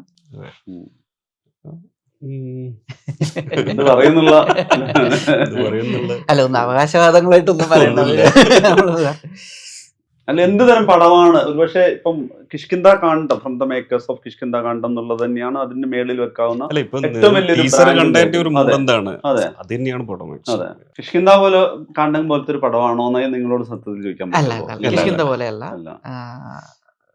സെന്റിമെന്റൽ ഇമോഷൻസ് അല്ല, വേറൊരു പല ആൾക്കാരും അങ്ങനെ ചിന്തിക്കുന്നുണ്ട്. കിഷ്കിന്ദ കാണ്ഡം എന്നോട് പല ആൾക്കാർ കിഷ്കിന്ദ കാണ്ഡത്തിന്റെ അതേ ഇമോഷൻ ഇവന്മാരെന്ന് ശിവന്മാര് പലതും ഒളിപ്പിച്ച് വെക്കും എന്ന് പറഞ്ഞ ഇപ്പം സ്വാഭാവികമായിട്ടും ആസിഫിന്റെയും അപർണയുടെയും ക്യാരക്ടറിന്റെ ഒരു ഐഡിയയില് എല്ലാവരും ആലോചിച്ചെടുത്ത് അവിടെ ഒരു അപ്പുപിള്ള എന്ന് പറയുന്നത് കൈൻഡ് ഓഫ് സർപ്രൈസും നിഗൂഢതയും സംഗതിയായിട്ട് അങ്ങനെ ഒരു സാധനം ഉണ്ടായിരുന്നു. എന്താ കിഷ്കിന്ദകാണ്ഡത്തിന്റെ ഒരു മോഡലിലേക്കല്ല, അല്ല, അതിന്റെ സ്പിരിച്വൽ എസൻസ് വരുന്നുള്ളൂ. ബിക്കോസ് ഓഫ് ദ ടെറൈൻ, പിന്നെ ഈ അനിമൽ എസൻസ്, അനിമൽസ് എന്ന് വെച്ചാൽ അനിമൽസ് എങ്ങനെ ഇതിലുള്ള ഡ്രാമയിൽ പലപ്പോഴും എങ്ങനെ ഒരു സ്റ്റിമുലേഷൻ ഫാക്ടർ ആവുന്നു, ആ ഒരു രീതിയിലൊക്കെ. പിന്നെ മിലിയു എന്ന് പറയുന്ന സാധനം ഉണ്ട്, ആ ഒരു കൾച്ചറൽ മിലിയുടെ അതിന്റെ ഒരു ഫ്ലേവേഴ്സ് ഒക്കെ തന്നെ ഉള്ളൂ. മറ്റ് ഡ്രാമപരമായിട്ടും കഥയുടെ ഇമോഷൻസ് പരമായിട്ടും ഒന്നും കിഷ്കിന്ദയുടെ രീതിയിലല്ല. അങ്ങനത്തെ ഒരു സെന്റിമെന്റൽ ഇമോഷൻസ് അല്ല. ഇതിൽ വേറൊരു രീതിയിലുള്ള ഒരു ഇമോഷൻ പരിപാടികളും കാര്യങ്ങളൊക്കെയാണ്. സിനിമാറ്റിക് ആണ് ഉറപ്പായിട്ടും. കിഷ്കിന്ദയിലാണെങ്കിലും അതിൻ്റെ ഒരു സൗണ്ട് ഡിസൈനും മ്യൂസിക്കൽ ഡിസൈനും അതൊന്നും സിനിമയ്ക്ക് പുറത്തല്ലായിരുന്നു. കാരണം ഞാൻ പറയുന്നത് പലപ്പോഴും ഇപ്പോൾ ഒരു സിനിമ ചെയ്ത് തീർത്തിട്ടൊക്കെ ഒരു മ്യൂസിക് ഡയറക്ടർ ഓൺ ബോർഡ് ചെയ്യുന്ന കാണാം, അല്ലെങ്കിൽ ഒരു സിനിമയുടെ ഒരു പശ്ചാത്തലത്തിന്റെ ഒരു മികവ് കൂട്ടാൻ വേണ്ടിയിട്ടൊരു മ്യൂസിക് ഡയറക്ടർ ഓൺ ബോർഡ് ചെയ്യുക. അപ്പോഴും ഒരു trend സെറ്റർ music director on board ചെയ്യുന്ന സിനാരിയോ ഉണ്ട്. പലപ്പോഴും അത് സിനിമയെ ഒന്നുകൂടി എലവേറ്റ് ചെയ്യാം, ഒന്ന് പൊക്കിത്തരണം എന്നുള്ള മട്ടിലേക്കാണ് വരുന്നത്. നിങ്ങൾ അതൊരു ഒരു ബ്ലെൻഡ് പോലാണ്. സൗണ്ടും മ്യൂസിക്കൊക്കെ അതിന്റെ പാർട്ടായിരുന്നു. മറ്റൊരു അറ്റ്മോസ്ഫറിക് സ്വഭാവത്തിലായിരുന്നു ഇതിൽ ചെയ്തത്. അത് കുറേ ഡീറ്റെയിലിംഗ് മുജീബിന്റെ കാര്യത്തിലാണ് നേരത്തെ പറഞ്ഞിട്ടുള്ളതാണ്. ഇതിലും ശരിക്ക് ആ ഒരു ഫീല് അങ്ങനെ കൊണ്ടുവന്നിട്ടുണ്ട്. ഇതിനങ്ങനെ ഒരു ഏതെങ്കിലും തരത്തിലൊരു ഡിസൈൻ, അങ്ങനെ ഒരു സ്റ്റോറി ടെല്ലിങ്ങിന്റെ പാർട്ടായിട്ടാണോ വന്നേക്കുന്നത്? കിഷ്കിന്ദയുടെ പോലെയുള്ള മ്യൂസിക് അപ്രോച്ച് അല്ല ഇതിൽ കുറച്ചും കൂടെ. കിഷ്കിന്ദയിൽ നമുക്ക് ഡെലിബറേറ്റ്ലി മിനിമൽ ആയിട്ട് പോകണമായിരുന്നു. കുറച്ച് തിക്കാക്കേണ്ട സമയത്ത് മാത്രമേ തിക്കാക്കാൻ പാടുള്ളൂ എന്നുള്ളതൊരു ഡിസൈൻ ഉണ്ടായിരുന്നു. ഇത് ആ അപ്രോച്ച് അല്ല, ഇത് കുറച്ചും കൂടെ ഫിൽഡ് ആണ് ഇതിന്റെ മ്യൂസിക്കൽ അപ്രോച്ച്. അത് ഇതിന്റെ സബ്ജക്റ്റ് അങ്ങനെ ഡിമാൻഡ് ചെയ്യുന്നത് അതുകൊണ്ടാണ്. അപ്പോൾ അത് പിന്നെ അത് എന്തുകൊണ്ട് അത് എഫക്റ്റീവ്ലി വരുന്നു എന്നുള്ളത് ഉറപ്പായിട്ടും മുജീബിക്കയുടെ അണ്ടർസ്റ്റാൻഡിങ് കൊണ്ടാണ്. മുജീബിക്കയ്ക്ക് കണ്ടന്റിനോടുള്ള അണ്ടർസ്റ്റാൻഡിങ്ങും കണ്ടന്റിന് കൃത്യമായിട്ട് ഏതളവിൽ എന്താണ് ചെയ്യേണ്ടത് എന്നുള്ളതിന്റെ പുള്ളിയുടെ ഒരു ക്ലാരിറ്റിയുടെ വിഷന്റെ റിസൾട്ടാണ് മനീഷേട്ടൻ പറഞ്ഞ ഒരു കോംപ്ലിമെന്റ്. അത് മുജീബിക്കയ്ക്ക് അവകാശപ്പെട്ടാണ്. അത് പുള്ളിയുടെ അത് ഓവർഡൂ ചെയ്ത് കഴിഞ്ഞാൽ ആ പരിപാടി വരികയും ചെയ്യും. അത് മാത്രമല്ല എനിക്ക് തോന്നുന്നത് അതിന്റെ സ്റ്റോറി ടെല്ലിങ്ങിൽ തന്നെ ആ മറ്റേ മ്യൂസിക് ഡയറക്ടർ കൂടി ഒന്ന് സമാധാനപ്പെട്ട് സെറ്റിലാവേണ്ടതുണ്ടല്ലോ കിഷ്കിന്ദകാണ്ഡത്തിന്. പുള്ളി കുറച്ചല്ലേ, പുള്ളി ഏതെങ്കിലും തരത്തിൽ അതിനെ ഒന്ന് ഹൈലൈറ്റ് ചെയ്യാനോ അല്ല, ആ ജഡ്ജ്മെന്റ് പ്രോസസ്സിന്റെ ലാസ്റ്റ് മിനിറ്റ് വരെ ഹോൾഡ് ചെയ്യാന്നുള്ളതിലാണ് ഇതിന്റെ ഏറ്റവും ട്രിക്കി പാർട്ട്. സിനിമയുടെ ഏത് മേഖലയിലും ഉള്ളത് തന്നെയാണ്. കാരണം ഇപ്പോൾ മ്യൂസിക് എഡിറ്റ് ആയാലും 2-3 മാസം ഉണ്ടാവും. നമ്മൾ റഫ് ഫൈനൽ എന്നൊക്കെ പറഞ്ഞിട്ട് മ്യൂസിക് ആയാലും പറഞ്ഞാൽ 1-2 മാസങ്ങൾ ഉണ്ടാവും. അപ്പൊ ഈ ആദ്യമേ തുടങ്ങി വന്ന് നമ്മളത് കേട്ട് യൂസ്ഡ് ആയി, പിന്നീട് ചെയ്യുന്ന ആൾക്കാർ തന്നെ കേട്ട് യൂസ്ഡ് ആയിട്ട് വീണ്ടും ചെയ്തു വരുമ്പോൾ കുറച്ചും കൂടെ കേട്ടണം. എന്ന് തോന്നാൻ പാടില്ല. അതെ മിക്കവാറും ഒക്കെ ഫസ്റ്റ് ഡിസിഷൻസ് തന്നെ ആയിരിക്കും കറക്റ്റ്. കറക്റ്റ് അപ്പൊ ഫസ്റ്റ് ഡിസിഷൻ ഫസ്റ്റ് ഡ്രാഫ്റ്റിൽ പോകുന്നത് തന്നെ കറക്റ്റ് ആയിട്ടുള്ള തീരുമാനങ്ങളിലൂടെ തന്നെ പോകണം എന്നുള്ള ക്ലാരിറ്റിയോടുകൂടി ഇരിക്കുന്ന ഒരു അപ്രോച്ചാണ് മുജിബിക്കേണ്ടത്. അപ്പൊ അതിന്റെയൊക്കെ ഒരു റിസൾട്ട് ഉണ്ട്. ഇപ്പൊ ഞാൻ ഈ പറഞ്ഞ സ്ക്രിപ്റ്റ് എന്തുകൊണ്ട് ഫസ്റ്റ് ഡ്രാഫ്റ്റിൽ കുറച്ച് കണിശമായിട്ട് ഇരിക്കാൻ താല്പര്യപ്പെടുന്നത് ഒന്നാമത് എനിക്ക് കഥയോ പ്ലാനുകളോ സ്റ്റോറി ലൈനോ സിനോപ്സിസോ വൺ ലൈനോ ഒന്നുമില്ല. നേരിട്ട് സീനിലേക്കാണ് പോകുന്നത്. അപ്പോ ഇതെല്ലാം എഴുതി കഴിഞ്ഞിട്ട് എനിക്ക് ഇത് കറക്റ്റായിട്ട് വന്നോന്ന് എനിക്ക് ജഡ്ജ് ചെയ്യാൻ എനിക്ക് വേറെ മാനുവൽ ഇല്ല. സ്റ്റോറി ലൈനോ സിനോപ്സിസോ അത് ഒരു സ്റ്റെപ്പ് ബൈ സ്റ്റെപ്പ് പ്രോസസ്സിന് വേണ്ടിയിട്ടല്ലല്ലോ പിടിക്കുക. അതിന്റെ സ്ട്രക്ചർ ആർക്ക് അങ്ങനെ ഉണ്ടാക്കി പോലല്ല. അല്ല, പണിയെടുക്കാൻ പഠിച്ചിട്ടാ. അതായത് സിനോപ്സിസ് വൺ ലൈനൊക്കെ ആലോചിച്ചുണ്ടാക്കണല്ലോ. ഇതൊക്കെ കണക്ട് ചെയ്ത് അത് ഇങ്ങനെ കണക്ട് ചെയ്ത് ഇത് എന്താണ് ഇതിന്റെ കഥ, അതൊക്കെ വലിയൊരു സെറിബ്രൽ പ്രോസസ് ആണല്ലോ. അത്രയും പണിയെടുക്കാനുള്ള ഒരു മടിയുണ്ട്. സീനാകുമ്പോ അതാത് സീനിന്റെ കാര്യം മാത്രം അപ്പം നോക്കിയാൽ മതിയല്ലോ. അത് എഴുതി പോവാ, മുട്ടുമ്പോ നിർത്താം, എവിടെ എത്തിയില്ലെങ്കിൽ മതിയാക്കാം, വേറെ എന്തെങ്കിലും പണിക്കുക എന്നുള്ള രീതിയിൽ അങ്ങനെയാണ് പോകുന്നത്. അപ്പൊ ഈ പറഞ്ഞ പോലെയാണ്. അപ്പൊ ഞാൻ ഫസ്റ്റ് ഡ്രാഫ്റ്റ് വെരി കോൺഷ്യസ് ആയിട്ട് എഴുതിയില്ലെങ്കിൽ എഴുതി കഴിഞ്ഞതിന് ശേഷം ഇത് കറക്റ്റ് ആണോ, ഉദ്ദേശിച്ച പോലെ തന്നെ വന്നോ എന്ന് ജഡ്ജ് ചെയ്യാൻ എനിക്ക് മാനുവല്ല. കാരണം ഞാനൊന്നും ഉദ്ദേശിച്ചില്ലല്ലോ, നല്ലത് ഉദ്ദേശിച്ച പോലെ വന്നോ എന്ന് ജഡ്ജ് ചെയ്യാൻ പറ്റുള്ളൂ. അപ്പൊ അതെനിക്ക് കുട്ടേട്ടൻ പറഞ്ഞൊരു അനുഭവം ഉണ്ടായിരുന്നു. എനിക്ക് കിഷ്കിന്ധയുടെ ഷൂട്ട് നടന്നുകൊണ്ടിരിക്കുന്ന സമയത്ത് ഷോട്ടിന് തൊട്ട് മുന്നായിട്ട് ഞാൻ പാഡ് വാങ്ങിച്ചിട്ട് എന്തോ ഒരു ലൈനും കൂടി എഴുതി ചേർത്തു. അപ്പോൾ എന്നിട്ട് എഡീൻ്റെ കയ്യിൽ കൊടുത്തു. അപ്പോൾ കുട്ടേട്ടൻ അത് വായിച്ചിട്ട് ഇതില്ലായിരുന്നല്ലോ, ഇങ്ങനെ അല്ലായിരുന്നല്ലോ ഡയലോഗ് എന്ന് പറഞ്ഞു. അപ്പോൾ എന്നെ വിളിപ്പിച്ചു, ഇതെന്താ ഡയലോഗ് കേട്ടോ, അത് കുറച്ചുകൂടെ ആൾക്കാരിലേക്ക് ഒന്നും കൂടെ ഫീഡാകുന്നെങ്കിൽ വേണ്ട ഫസ്റ്റ് എഴുതിയാണ് കറക്റ്റ്, ഇത് വേണ്ട, ഇത് പറഞ്ഞാൽ ശരിയാവില്ല, ഇത് വേണ്ടെന്ന് പറഞ്ഞിട്ട് പുള്ളി ഷോട്ട് എടുത്തു. ഷോട്ട് എടുത്ത് കഴിഞ്ഞിട്ട് എന്നെ വിളിച്ചു എന്ന് പറഞ്ഞിട്ട് ഒരു പേരക്കുട്ടി എടുത്ത് പറയുന്നില്ല. അതെ, നമ്മൾ ആദ്യം എഴുതുന്ന ഡ്രാഫ്റ്റ് തന്നെ ഏറ്റവും ശ്രദ്ധയോടുകൂടി മനസ്സ് ഇൻവോൾവ് ചെയ്ത് എഴുതുന്നതാണെങ്കിൽ അതായിരിക്കും എപ്പോഴും കറക്റ്റ്. പിന്നീട് നമ്മളിത് ബെറ്റർ ആക്കണം എന്ന് വിചാരിച്ചിട്ട് നമ്മൾ ചെയ്യുന്ന കാര്യങ്ങളൊക്കെ പലപ്പോഴും അത് നമ്മൾ എന്ത് പർപ്പസിന് വേണ്ടിയിട്ടാണ് നമ്മൾ ഒരു പരിപാടി ഇൻറ്റൻറ്റ് ചെയ്തത് അതിനെ സബോട്ടേജ് ചെയ്യുന്ന രീതിയിലായിരിക്കും. വാക്കുകൾ എക്സാക്ട്ലി ഇതായിരുന്നില്ല, അത് താളം തെറ്റി പോകും. നമ്മൾ ഫസ്റ്റിൽ എഴുതിയത് നിങ്ങളുടെ മനസ്സിൽ നിന്നാണ് നിങ്ങൾ എഴുതുന്നത്, അപ്പോൾ അതൊരു ഇൻഡ്യൂഷൻ്റെ പുറത്ത് പോകുന്നതാണ്. അപ്പോൾ അത് ആ ഫ്ലോയിൽ കറക്റ്റ് ആയിരിക്കും. ഇപ്പം നിങ്ങൾ വേറെ തലയിൽ നിങ്ങൾ ചിന്തിച്ചിട്ട് വേറെ ഒബ്ജക്റ്റീവ് പോയിന്റ് ഓഫ് വ്യൂ ചിന്തിച്ചിട്ട് നിങ്ങൾ അതിന്റെ കുറച്ചുകൂടെ മെറ്റീരിയലിസ്റ്റിക് ആയിട്ടാണ് ചിന്തിക്കുന്നത്. ചിലപ്പോൾ ഇൻവോൾവ്മെന്റ് കുറവായിരിക്കും. അപ്പോൾ അത് റോങ് റൂട്ടിലേക്ക് ചിലപ്പോൾ അത് പോകും. അപ്പോൾ അതുകൊണ്ട് ഇപ്പോൾ ഇത് കറക്റ്റാണ്. അപ്പോൾ നിങ്ങൾ ഇനി എഴുതുമ്പോഴായാലും ഇതേ പരിപാടി നിങ്ങൾ ഇനി ടെൻഷൻ അടിച്ച് അല്ലെങ്കിൽ ബെറ്റർ ആക്കാനുള്ള രീതിയിൽ മണ്ടത്തരം കാണിക്കരുത്. മറ്റൊരു വേറൊരു എക്സിക്യൂഷന്റെ പാർട്ടിൽ വരുന്ന ഒരു മൂഡിലായിരിക്കും ആഡ് ഓൺ വേണോ അങ്ങനെ ആക്കണോ ഇങ്ങനെ ആക്കണോ എന്നുള്ള കാര്യത്തിലൊക്കെ വരിക. അപ്പോൾ നിങ്ങൾ ഫസ്റ്റ് ഡ്രാഫ്റ്റ് എഴുതി തന്നെ അത് തന്നെയായിരുന്നു നിങ്ങൾ എൻ്റെ അടുത്ത് പറഞ്ഞത്, ഞാൻ വായിച്ചതൊക്കെ അത് തന്നെയായിരുന്നു. അപ്പോൾ അതിൽ എനിക്കത് കമ്മ്യൂണിക്കേറ്റ് ആയിട്ടുണ്ട്. അപ്പോൾ ആ കമ്മ്യൂണിക്കേഷനിൽ നിങ്ങൾ ട്രസ്റ്റ് ചെയ്തിട്ട് അതിൽ തന്നെ പോകണം, ടെൻഷൻ അടിക്കരുത്, ഇങ്ങനെ മാറ്റരുത്. അപ്പൊ ഞാൻ സ്വാഭാവികമായിട്ടും പിന്നെ ബാഹുലിന്റെ ഷൂട്ട് ചെയ്തുകൊണ്ട് ചോദിക്കുന്നതാണ്. ഇപ്പോ ഷൂട്ട് ചെയ്തുകൊണ്ടിരിക്കെ നമ്മൾ ഇനി അടുത്തെടുക്കാനുള്ളത് വേണോ, അത് ഓൾറെഡി കൺവിൻസ്ഡ് ആയില്ല, അങ്ങനെ ഒരു ഇംപ്രവൈസ്ഡ് വേർഷനോ ഒരു ചേർക്കലോ ചുരുക്കലിനോ വേണ്ടിയിട്ടുള്ള ഒരു ഡിസ്കഷൻ നടക്കുമോ സ്വാഭാവികമായിട്ട്? അല്ലെങ്കിൽ അതൊരു ഷൂട്ട് സ്ക്രിപ്റ്റിൽ തന്നെ അത് ഷൂട്ട് സ്ക്രിപ്റ്റിൽ ഒരു വൈബിളാക്കി അങ്ങ് പോകുന്ന സിനാരിയോ ആണ്? അതിന് ഏറെക്കുറെയൊക്കെ ബിഫോർ ഷൂട്ട് തന്നെ ഫൈനലൈസ് ചെയ്യാറുണ്ട്. പക്ഷെ ഇംപ്രവൈസേഷന്റെ ഭാഗമായിട്ട് നമുക്ക് ഷൂട്ടിന്റെ സമയത്ത് അങ്ങനെയും കൂടെ ആക്കണം ഇങ്ങനെയും കൂടെ ആക്കണം എന്നൊക്കെ നമ്മൾ ഡിസ്കസ് ചെയ്യും. നമ്മളും അസിസ്റ്റന്റ് ഡയറക്ടേഴ്സ്. ഇതിലാണെങ്കിൽ നമുക്ക് അവഞ്ചേഴ്സ് അസംബിൾ പോലെ വൻ കിടിലങ്ങളായിട്ടുള്ളൊരു ടീം ഉണ്ടായിരുന്നു. വൻ ഐലൻഡിലേക്കാണെല്ലാം പോയത്.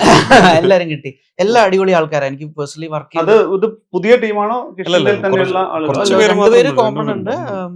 ഇതില് ചീഫ് അസോസിയേറ്റ് സാഗറേട്ടൻ, എനിക്ക് ജിസേട്ടന്റെ അസോസിയേറ്റ് ആയിരുന്നു. അപ്പൊ ജിസേട്ടന്റെ കൂടെ ഞാൻ വർക്ക് ചെയ്യാൻ പോയപ്പോ എനിക്ക് അവിടുന്ന് ഞങ്ങൾ തമ്മിൽ നല്ല കണക്ഷനായി. പിന്നെ അഭിജിത്തും എനിക്ക് ജിസേട്ടന്റെ അടുത്ത് കിട്ടിയാണ്. പിന്നെ അഫ്നാസിനെ ഞങ്ങൾക്ക് കിഷ്കിന്ധന്ന് കിട്ടിയാണ്. പിന്നെ ജോബിൻ എനിക്ക് KCF കിട്ടിയതാ, കേരള ക്രൈം ഫയൽസിൽ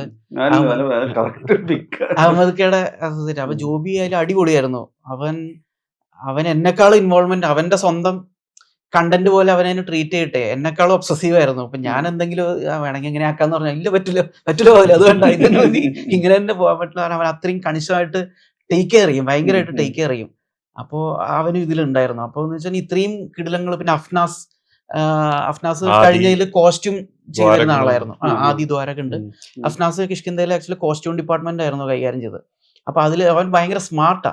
പക്ഷെ അവന്റെ കോസ്റ്റ്യൂം ഡിപ്പാർട്ട്മെന്റിന് എപ്പോഴും എന്താണ് അതായത് നന്നായിട്ട് സ്ട്രൈക്കർ കളിക്കുന്ന ഒരാളെ പിടിച്ചിട്ട് ഗോളി നിർത്തിയ പോലെ ആയിപ്പോയി അഫ്നാസിന്റെ കാര്യത്തില്. അപ്പൊ ഈ പടത്തിലേക്ക് വന്നപ്പോൾ അവന്റെ ഇൻവോൾവ്മെന്റ് നമുക്ക് ആക്ച്വലി പടത്തിലേക്ക് വാല്യൂ അഡീഷൻ ആയിട്ടുള്ള കോൺട്രിബ്യൂഷൻസ് ആണല്ലോ എല്ലാവരും നിന്നും വേണ്ടത്. അപ്പൊ അവന്റെ കഴിവ് കൂടുതൽ വിനിയോഗിക്കാൻ പറ്റുന്ന ഒരു മേഖലയിലേക്ക് അവൻ ഇത്തവണ ആർട്ടിന്റെ ചുമതല ഏർപ്പാടാക്കി കൊടുത്തു. അപ്പൊ അത് അവ അടിപൊളിയായിട്ട് ഭയങ്കര വാല്യൂ അഡീഷൻ. നമ്മൾ തെറ്റിയാൽ പോലും അവൻ സമ്മതിക്കില്ല, ഇത് പറ്റൂല, ഇത് എനിക്ക് ഉൾക്കൊള്ളാൻ പറ്റില്ല, എങ്ങനെയാ നമ്മളോട് ഇതെങ്ങനെയില്ല, ഇതിങ്ങനെ ശരിയാവില്ല എന്ന് പറയാം. അത് കറക്റ്റാ. അവന് വാല്യൂ അഡീഷന് വേണ്ടിയിട്ട് ഒരുപാട് കാര്യങ്ങൾ ചെയ്യും. ഒരു ഫോട്ടോ ഫ്രെയിംസ് ഡിസൈൻ ചെയ്യുന്നതാണെങ്കിലും അതിലുള്ള ഒരു കണ്ടന്റ്, ടെക്സ്റ്റ് കണ്ടന്റ് ആണെങ്കിൽ എല്ലാത്തിലും എക്സ്ട്രാ കണീഷനാണ്. ഇപ്പോൾ പോസ്റ്റ് പ്രൊഡക്ഷന് ഇപ്പോൾ കൂടെ കട്ടയ്ക്ക് കൂടെ 24 hours ഓടിക്കൊണ്ടിരിക്കുന്നത് അഫ്നാസാണ് നമ്മുടെ കൂടെ ഉള്ളത്. ബാക്കിയെല്ലാവരും ഓരോ വർക്കിലായതുകൊണ്ടാണ് കേട്ടോ. പിന്നെ ജോബിയുടെ ഇൻവോൾവ്മെന്റ് ജോബിൻ ജോൺ വർഗീസ്, അതൊന്ന് പേരൊന്ന് ഓർത്ത് വെച്ചോളൂ. അവൻ ഭാവിയിൽ ഒരു ഫ്യൂച്ചർ അടിപൊളി റൈറ്റർ കം ഡയറക്ടർ ആവാൻ പോകുന്ന ഒരാളാണ്. ഈ സിനിമയുടെ കാര്യത്തിൽ വരുമ്പോഴും സ്വാഭാവികമായിട്ടും നിങ്ങളൊരു ടീം, ഈ പറഞ്ഞതിലെല്ലാം ഒരു ടീമിനെ കുറിച്ചാണ്. അപ്പൊ ഇതിന്റെ ഒരു പോസ്റ്റ് പ്രൊഡക്ഷൻ പോലത്തെ ഒരു സിനാരിയോയിൽ വരുന്ന സമയത്ത് അവിടെയുള്ളൊരു നിങ്ങളുടെ ഒരു മേജർ ടാസ്ക് എന്താണ്? കാരണം ഇതിന് തിയേറ്ററിൽ കാണുന്ന സമയത്ത് ആളുകൾക്ക് എന്തായാലും അതിന്റെ ഒരു എക്സൈറ്റ്മെന്റിലാണല്ലോ കാണുക, കിഷ്കിന്ധാഖണ്ഡത്തിന് ശേഷമുള്ള സിനിമ എന്നുള്ള രീതിയിൽ. എന്തായിരുന്നു നിങ്ങളുടെ പോസ്റ്റ് പ്രൊഡക്ഷൻ ടാസ്ക് ഈ സിനിമയുടെ കാര്യത്തിൽ എന്തായിരുന്നു പറയാവുന്നത്? അല്ല, ഒന്നെന്ന് പറഞ്ഞാൽ ഭയങ്കര ഒരു കൺസേൺ എന്ന് പറഞ്ഞാൽ നമ്മൾ പ്രൊഡക്ഷൻ വൈസ് നമുക്ക് ഒരു ടൈം തന്നിട്ടുണ്ട്. ഈ ടൈമിന്റെ ഉള്ളിൽ റിലീസിംഗ് ടൈം തന്നിട്ടുണ്ട്. അപ്പൊ അത് അച്ചീവ് ചെയ്യാന്നുള്ള ഒരു ഭയങ്കര വലിയൊരു ടാസ്ക് ആണ്. അപ്പോൾ അതുപോലെ പുതിയ പ്രൊഡ്യൂസറാണ്, മൂപ്പർക്ക് കുറെ കൺസേൺ ഉണ്ട്, ജയറാം എന്ന് പറഞ്ഞിട്ട്. അപ്പോൾ നമുക്ക് നല്ല ഫ്രീഡം ഉണ്ടായിരുന്നു. ലൈക്ക് കഴിഞ്ഞ പടത്തിനെ പോലെ അത്ര ജോബിച്ചേട്ടൻ ഭയങ്കര ഫ്രണ്ട്ലി ആണ്, എല്ലാ രീതിയിലും നമ്മൾ സപ്പോർട്ടായിരുന്നു. പക്ഷേ അതിന് കുറെ ടൈം ഉണ്ടായിരുന്നു അല്ലേ, നമുക്ക് പോസ്റ്റ് പ്രൊഡക്ഷനിൽ കുറെ ടൈം കുറച്ച് ഡിലേ ആയിട്ടുണ്ടായിരുന്നു. പക്ഷെ ഇതൊന്നും അങ്ങനെയല്ല. ഇത് നമുക്ക് 3 months 4 months ഉള്ളിൽ തന്നെ നമുക്ക് റിലീസ് ചെയ്യണം എന്നുള്ള ഒരു വലിയൊരു ടാസ്ക് നമുക്ക് കിട്ടിയത്. അപ്പം നമ്മൾ ഈ ടീമിനെ കൊണ്ട് തന്നെയാണ്, ഇപ്പം ഞാൻ പറഞ്ഞില്ല, അഫ്നാസ് അല്ലെങ്കിൽ എല്ലാ ആൾക്കാരും ഇപ്പോൾ അസംബിൾഡ് ആണ്. നമ്മൾ ഈ ഒരു പ്രോജക്റ്റ് റിലീസ് വരെ ആക്ടിവിറ്റിയിലാണ്. അപ്പം ആ ഒരു ഇതിൽ എല്ലാവരും അവർക്ക് ഓരോരോ ആൾക്കുള്ള ടാസ്ക് ഉണ്ട്, തീർക്കാനുള്ള ഡെഡ് ലൈൻസ് ഉണ്ട്. അതെല്ലാം അവർ ഫുള്ളി ആക്റ്റീവായിട്ട് തീർത്തുകൊണ്ടിരിക്കുകയാണ് സംഭവം. ഈ ഞാൻ പിന്നെ റൈറ്റിങ്ങും ഫോട്ടോഗ്രാഫിയുടെയും കാര്യം പറയുന്ന സമയത്ത് ഈ പക്ക ഒരു പെർഫോമൻസ് ഡ്രിവൺ സ്റ്റോറി ടെല്ലിങ്ങിൽ കൂടിയായിരുന്നല്ലോ ഇതുണ്ടായിരുന്നത് നമ്മുടെ കിഷ്കിന്ധാഖണ്ഡം. അപ്പം ഇതിലേക്ക് വരുമ്പോഴും എണ്ണം പറഞ്ഞ എന്നാൽ എണ്ണത്തിൽ ചുരുങ്ങിയ ആക്ടേഴ്സ് ഇതിലുള്ളൂ. ശരിക്കും അവരുടെ ബോഡി ലാംഗ്വേജ് ആണെങ്കിലും അല്ലെങ്കിൽ അവരുടെ മൂവ്മെന്റ്സ് ആണെങ്കിലും അവരുടെ മുഖവും കണ്ണും ഇതിലെല്ലാത്തിലും കൂടിയാണല്ലോ സ്റ്റോറി പുറത്തേക്ക് വരേണ്ടത്. അവിടെ കൂടി ഒരു കണിശത ഇല്ലെങ്കിൽ, അവിടെ ഒരു കൃത്യത ഇല്ലെങ്കിൽ, അല്ലെങ്കിൽ അവിടെ ഒരു കമ്മ്യൂണിക്കേഷൻ എന്തെങ്കിലും തരത്തിൽ മാറ്റിയിട്ടുണ്ടെങ്കിൽ അതുകൂടിയാണല്ലോ പ്രേക്ഷകർ റീഡ് ചെയ്യുക. കിഷ്കിന്ധാഖണ്ഡത്തിന്റെ കാര്യത്തിൽ എല്ലാവരും നോക്കുന്നത് ഓരോ ആളുകൾ ഒരു കുരങ്ങിന്റെ മൂവ്മെന്റ്സ് മാറിക്കഴിഞ്ഞാൽ പോലും ഒരു സ്റ്റോറി എങ്ങനെയാ പോകുന്നത് എന്നുള്ള രീതിയിലാണല്ലോ ഈ വരുന്നത്. അപ്പോൾ ഈ പെർഫോമൻസ് എന്ന് പറയുന്ന സാധനം ആളുകൾ എനിക്കൊന്ന് കഴിഞ്ഞ പടത്തിലാണെങ്കിലും നമ്മൾ കാണുന്ന ഒരു പൊതുവെ ഒരു സിനിമയിൽ കാണുന്ന അത്ര എണ്ണമില്ല കിഷ്കിന്ധാഖണ്ഡത്തിന്റെ കാര്യത്തിൽ പറഞ്ഞാൽ. അപ്പോൾ ഈ എണ്ണത്തിൽ ചുരുങ്ങിയ ക്യാരക്ടേഴ്സ് വരുന്ന സമയത്തുള്ള ഒരു ഗുണവും ഒരു ഈ മേക്കിംഗ് വൈസുള്ള ഒരു ടാസ്ക് എങ്ങനെയായിരുന്നു? അല്ല, എണ്ണത്തിൽ കുറവ് വരുന്നത് ഞാൻ അഗൈൻ എന്റെ ഫീസിബിലിറ്റി അപ്രോച്ചിൽ ആണ്. എണ്ണത്തിൽ കുറച്ചാക്കി കഴിഞ്ഞാൽ നമുക്ക് കയ്യിൽ ഒതുങ്ങുന്ന ഒരു പടമായിട്ട് നടപടിയാവുന്ന രീതിയിൽ ആ ഡിസൈനിന്റെ ഭാഗമായിട്ടാണ് ക്യാരക്ടേഴ്സ് ഇത്ര മതി എന്നുള്ളൊരു ഡിസിഷനിലേക്ക് വരുന്നത് ഫസ്റ്റ് പ്ലേസിൽ കേട്ടോ. പിന്നെന്ന് വെച്ച് കഴിഞ്ഞാൽ ചൂസ് ചെയ്യുന്നത് ഏറ്റവും ആപ്റ്റ് ആയിട്ടുള്ള ആർട്ടിസ്റ്റുകളെ ചൂസ് ചെയ്താൽ തന്നെ അവിടെ തന്നെ ഒരു 80% ജോലി കഴിഞ്ഞല്ലോ. പിന്നെ പർട്ടിക്കുലർലി നമുക്ക് ഈ പടത്തിൽ ഇത് ഇങ്ങനെയാണ് വേണ്ടത് എന്നുള്ളതിന്റെ അതിന്റെ ഡയലോഗ് റെൻഡറിങ്ങിന്റെ രീതി, ഇത് ഈ രീതിയിലുള്ളൊരു പിച്ചിൽ ഇത് പറയണ്ട. നമുക്കൊരു നോർമലി നമ്മൾ സിനിമയിൽ കണ്ട് യൂസ്ഡ് ആയിരിക്കുന്ന മീറ്ററിൽ അതിന്റെ പോസുകൾ എടുക്കണ്ട, ആ മീറ്ററുകൾ പൊട്ടിക്കുക. അപ്പൊ തന്നെ അതിലൊരു ഡിഫറൻസ് വരും. ഇപ്പൊ പക്ഷേ കഴിഞ്ഞിട്ട് ഒരു പോസ് എടുക്കുക എന്ന് പറഞ്ഞു, പക്ഷേ അതങ്ങനെയല്ല കേട്ടോ എന്ന് പറയുന്നൊരു എക്സാമ്പിൾ പറഞ്ഞാണ്. അപ്പോ നമ്മള് പക്ഷെ അത് അങ്ങനെയല്ല കേട്ടോ എന്ന് പറഞ്ഞതിനുള്ള 2 ഡിഫറൻസ് ഉണ്ടല്ലോ. അപ്പൊ ഞാൻ ആദ്യം പറഞ്ഞ വേർഷൻ നമ്മൾ സിനിമയിൽ കണ്ട് യൂസ്ഡ് ആയിരിക്കുന്ന ഒരു മീറ്റർ, ഇതുപോലെ പല വാക്കുകൾക്കും ഇങ്ങനെ ഒരു മീറ്റർ ഉണ്ട്. അതിന്റെ ഒരു അത് ബോധപൂർവം പൊട്ടിക്കുക എന്നുള്ളതായിരുന്നു ആകെപ്പാട്. അത് പൊട്ടിച്ചാൽ തന്നെ ബാക്കിയൊക്കെ ഓട്ടോമാറ്റിക്കലി അത് സംഭവിക്കും. പിന്നെ അത് തന്നെ ആർട്ടിസ്റ്റുകളുടെ ഇൻവോൾവ്മെന്റ് അവരുടെ മര്യാദക്ക് അത്രയും ബെസ്റ്റ് ആൾക്കാർ. സ്ക്രീൻപ്ലേയുടെ കാര്യത്തിൽ പറയുമ്പോൾ അതിലൊരു ഡയലോഗ് റൈറ്റിംഗിന്റെ വേറൊരു ടാസ്ക് കൂടി ഉണ്ടല്ലോ ഈ റൈറ്ററുടെ കാര്യത്തില്. ഇപ്പൊ എനിക്ക് തോന്നുന്നത് ഇപ്പം ബാഹുലിനെ ഒന്ന് മിനുക്കിയെടുക്കുമല്ലോ. ഇപ്പം KCF വരുമ്പോഴും ഞാൻ അതിൽ ഭയങ്കര സൂക്ഷ്മത പുലർത്തിയിട്ട് കാണാം. ഈ പറയുന്ന എന്ത് പറയും ഒരു ക്യാരക്ടർ എന്നുള്ളത്. ഇപ്പൊ പ്രത്യേകിച്ച് ഇന്റേൺസ് ഹരിശ്രീ അശോകൻ കമ്മ്യൂണിക്കേഷന്റെ കാര്യത്തിലൊക്കെ ഭയങ്കര തെരഞ്ഞെടുത്ത വേർഡിങ് പോലെയാണ് തോന്നിയിട്ടുള്ളത്. ഇപ്പൊ ഞാൻ ജസ്റ്റ് ട്രെയിലറാണ് കാണുന്നെങ്കിൽ പോലും ഡിസ്കസ് ചെയ്യാൻ സാധ്യതയുള്ള രീതിയിലാണ് എൻ്റെ ഡയലോഗ് പാർട്ട് വന്നേക്കുന്നത്. അങ്ങനെ ആ റൈറ്റിങ്ങിൽ അവിടെ എന്തെങ്കിലും തരത്തിലൊരു കൂടുതൽ ഊന്നലോ അങ്ങനെ എന്തെങ്കിലും ഈ സിനിമയുടെ ഈ അടുത്തടുത്ത പടം വരുമ്പോഴേക്ക് ചെയ്യുന്നുണ്ടോ? അങ്ങനെ തോന്നിയിട്ടുണ്ടെങ്കിൽ സന്തോഷം കേൾക്കാൻ.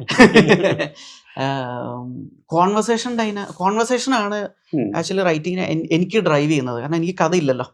അപ്പൊ കോൺവെർസേഷൻ മാത്രമാണ് എൻ്റെ ബോട്ട്. ഞാൻ അത് തുഴഞ്ഞിട്ടാണ് പോണേ. അപ്പോൾ ഒരാള് പറയുന്നതിന്റെ മറുപടിയായിട്ട് മറ്റേ പറയുന്ന മറുപടിയിലാണ് എനിക്കും കഥ കിട്ടണേ. ഓക്കെ, ഇവർ ഇതിനെ കുറിച്ചാണ് സംസാരിക്കുന്നത്. ഒരാള് വഴി കൂടെ പോകുമ്പോ എടാ നീ എവിടെ പോണേ എന്ന് ഒരുത്തരം കൊണ്ട് ചോദിപ്പിച്ചു. അവൻ എന്ത് മറുപടി പറയുന്നു? അപ്പോൾ ഞാൻ പറഞ്ഞു ഇല്ല ഒന്നും പറയണ്ട, ഒന്ന് ഹോസ്പിറ്റലിൽ വരെ പോവാ എന്ന് പറഞ്ഞു എന്ന് വിചാരിച്ചോ. അപ്പൊ ഇനി സ്വാഭാവികമായിട്ട് അടുത്ത ഇതില് ഹോസ്പിറ്റലിൽ എന്താ എന്ന് പറയുന്ന വിഷയത്തിലേക്ക് ഞാൻ ഉണ്ടാക്കിയല്ലേ പറ്റുള്ളൂ. അങ്ങനെയാണ് കഥ ഉണ്ടാകുന്നത്. ഇതൊരു എക്സാമ്പിൾ പറഞ്ഞാണ്. ഈ ഡയലോഗ്സ് ഒന്നും എക്സാക്ട്ലി ഇല്ല. അപ്പോൾ കോൺവെർസേഷൻ ആണ് എനിവേ മോട്ടിവേറ്റ് ചെയ്യുന്നത് അല്ലെങ്കിൽ ലീഡ് ചെയ്യുന്നത്. ആ കോൺവെർസേഷന്റെ ഡൈനാമിക്സിലൂടെയുള്ള ഒരു പ്ലേ ആണ് എനിക്കും ഇഷ്ടം. ഈ പറഞ്ഞ എന്താണ് സസ്പെൻസോ സർപ്രൈസോ ട്വിസ്റ്റുകളോ അതിലേക്കൊന്നും പോവാതെ അല്ലെങ്കിൽ അതിനെ ഡിപ്പെൻഡ് ചെയ്യാതെ അതൊരു എയിമായിട്ടോ അങ്ങനെയൊന്നും വെക്കാതെ കോൺവെർസേഷന്റെ പ്ലേകളിലൂടെ എങ്ങനെ ഒരു നരേറ്റീവ് എൻഗേജ്ഡ് കുറച്ചുകൂടി സ്റ്റൈലൈസ്ഡ് ആണോ ഡയലോഗ്സിന്? അങ്ങനെ ഒരു വേറെ എന്തെങ്കിലും ഒരു ഡൈനാമിക്സ് നോക്കിയിട്ടുണ്ടോ? എക്കോല് കുറച്ചുകൂടി സിനിമാറ്റിക് ആണ്. അതിന്റെ ഒരു ഡിഫറൻസ് ഉണ്ടാവും. മറ്റേതിനെ അപേക്ഷിച്ച് രണ്ട് കുറച്ചുകൂടി ഡിഫറൻസ് ഉണ്ട്. ഐ മീൻ സിനിമാറ്റിക് ആണ്. അത് എനിക്ക് തോന്നുന്നു ഈ ഡയലോഗിന്റെ പോളിഷിംഗ് എന്നല്ല, ഇപ്പൊ അച്ഛൻ വലിയ ഇൻഫ്ലുവൻസ് ആണ് ഇതിലൊക്കെ. കാരണം അച്ഛൻ നന്നായിട്ട് സംഭവ വിവരണം നരേഷൻ അടിപൊളിയാ. അപ്പൊ അച്ഛൻ ബാങ്കിൽ ജോലി ചെയ്തുകൊണ്ടിരുന്ന ആളാണ്. അപ്പൊ അച്ഛൻ പഴയ കാലത്തെ ഏതൊക്കെയൊക്കെയോ കാര്യങ്ങളോ ബാങ്കിലെ കാര്യങ്ങളോ എല്ലാം റിപ്പോർട്ട് ചെയ്ത് പറയുമ്പോൾ അത് വെൽ എഡിറ്റഡ് ആൻഡ് ക്രിസ്പ് ആയിട്ടായിരിക്കും പറയാം. ഡയലോഗ്സ് ആയാലും അത് അച്ഛൻ പറഞ്ഞ ഡയലോഗ്സ് ആവാം, അല്ലെങ്കിൽ അച്ഛന്റെ കൂടെ ആ സീനിൽ ഉണ്ടായിരുന്ന മറ്റു കഥാപാത്രങ്ങളുടെ ആവാം. അപ്പൊ ഇതിന്റെ ഇടയിലുള്ള ജനറിക് ബീറ്റുകളെല്ലാം കട്ട് ഡൗൺ ചെയ്തിട്ട് ഒരാളുടെ റിപ്പോർട്ട് ചെയ്യുമ്പോൾ അതിൽ ഹൈലൈറ്റ്സ് പറഞ്ഞാൽ മതിയല്ലോ. അപ്പൊ ആ dialogue very crisp edited and on the point. ഈ റിപ്പോർട്ടിംഗ് മോഡൽ കിഷ്കിന്ധാഖണ്ഡത്തിന്റെ ഇനീഷ്യൽ അല്ലേ സ്റ്റോറി വരുന്നത് അങ്ങനെയാണല്ലോ, പറച്ചിലൂടെയാണല്ലോ, പല പറച്ചിലുകളിലൂടെയാണ് ഡയലോഗ് ഡ്രിവൺ പരിപാടി. അപ്പൊ ഞാൻ കേൾക്കണത് എപ്പോഴും അച്ഛൻ പോളിഷ് ചെയ്ത് ഫിൽട്ടർ ചെയ്ത ഡയലോഗ്സ് വെച്ചിട്ടുള്ള സീനുകളാണ് ഞാൻ കേൾക്കണം. അപ്പൊ ഇത്രയും ക്രിസ്പായിട്ടാണ് അവർ ആ സീനിൽ ഇവരൊക്കെ അഭിനയിച്ചെന്നുള്ള രീതിയിൽ ആണ് തോന്നുന്നത്. അത് അച്ഛന്റെ ഡയലോഗ്സ് തന്നെ ആയിരിക്കണം എന്നല്ലോട്ടെ ഞാൻ പറഞ്ഞ പോലെ. അപ്പൊ അതിലൊരു കോമൺ മാൻ സ്വാഗർ ഉണ്ടാവും. സിനിമാറ്റിക് അല്ലാത്ത എന്നാൽ കോമൺ മാൻ സ്വാഗർ പോലെ തോന്നിക്കുന്ന പരിപാടികൾ. അത് തർക്കുത്തരം ഉരുളക്കുപ്പേരി പരിപാടികളാണ് ഈ കോമൺ മാൻ സ്വാഗർ എന്നുള്ളത് ഞാൻ ഉദ്ദേശിച്ചത്. ഇപ്പൊ ഒന്നും വേണ്ട, ഇപ്പൊ ഇന്ദുഭവൻ ചേട്ടന്റെ ഒക്കെ ഇപ്പൊ തസ്കരം മണിയമ്പിള്ളിയുടെ ആത്മകഥയൊക്കെ വായിക്കുമ്പോൾ അതിലകത്ത് ഒരു 400-450 പേജ് ഭയങ്കര തറലി എൻഗേജിങ് ആണ്. ബിക്കോസ് ഓഫ് ഒരു അതിന്റെ ഡയലോഗ്സ്, അതിന്റെ വേർഡ്സിലുള്ള ഒരു സ്വാഗർ ഉണ്ട്, ഒരു കോമൺ മാൻ സ്വാഗർ, അതിൽ സർക്കാസം പരിപാടികൾ. അപ്പൊ ആ പരിപാടികളൊക്കെ അച്ഛൻ ഇങ്ങനെ എന്ത് കാര്യം റിപ്പോർട്ട് ചെയ്ത് പറയുമ്പോഴും അത് വരും. അപ്പോ അത് ഇപ്പൊ ഫോർ എക്സാമ്പിൾ മേഘം സിനിമയിലൊക്കെ ഉള്ള കുറെ ഡയലോഗുകൾ ഉണ്ടല്ലോ. പീതാംബരം മാസ്റ്റർ കോമഡി എഴുതുമ്പോൾ ഉള്ള സംഗതികളില്ലേ, മമ്മൂക്കയും മറ്റേ നായികയും അല്ലെ മമ്മൂക്കയും ശ്രീനിയേട്ടൻ തമ്മിൽ അല്ലെ മാമുക്കയുടെ ഡയലോഗ്സിന്റെ ഇടയിലൊക്കെ ഉള്ള ഒരു പ്ലേ ഉണ്ട്, ഒരു റിപ്പാർട്ടി ഡയലോഗ്സ് എന്ന് പറയുന്ന കൊടുക്കൽ വാങ്ങലുകൾ. അപ്പോ ഇതൊക്കെ നല്ലൊരു ഇൻഫ്ലുവൻസ് ആണ്. പ്രധാനമായിട്ട് അച്ഛന്റെ നരേഷൻ തന്നെയാണ് ഇൻസ്പിറേഷൻ, ഇൻഫ്ലുവൻസ്. അത് കഥ ഈ പറഞ്ഞ മിലിയു രൂപീകരണത്തിലും അത് നന്നായിട്ടുണ്ട്.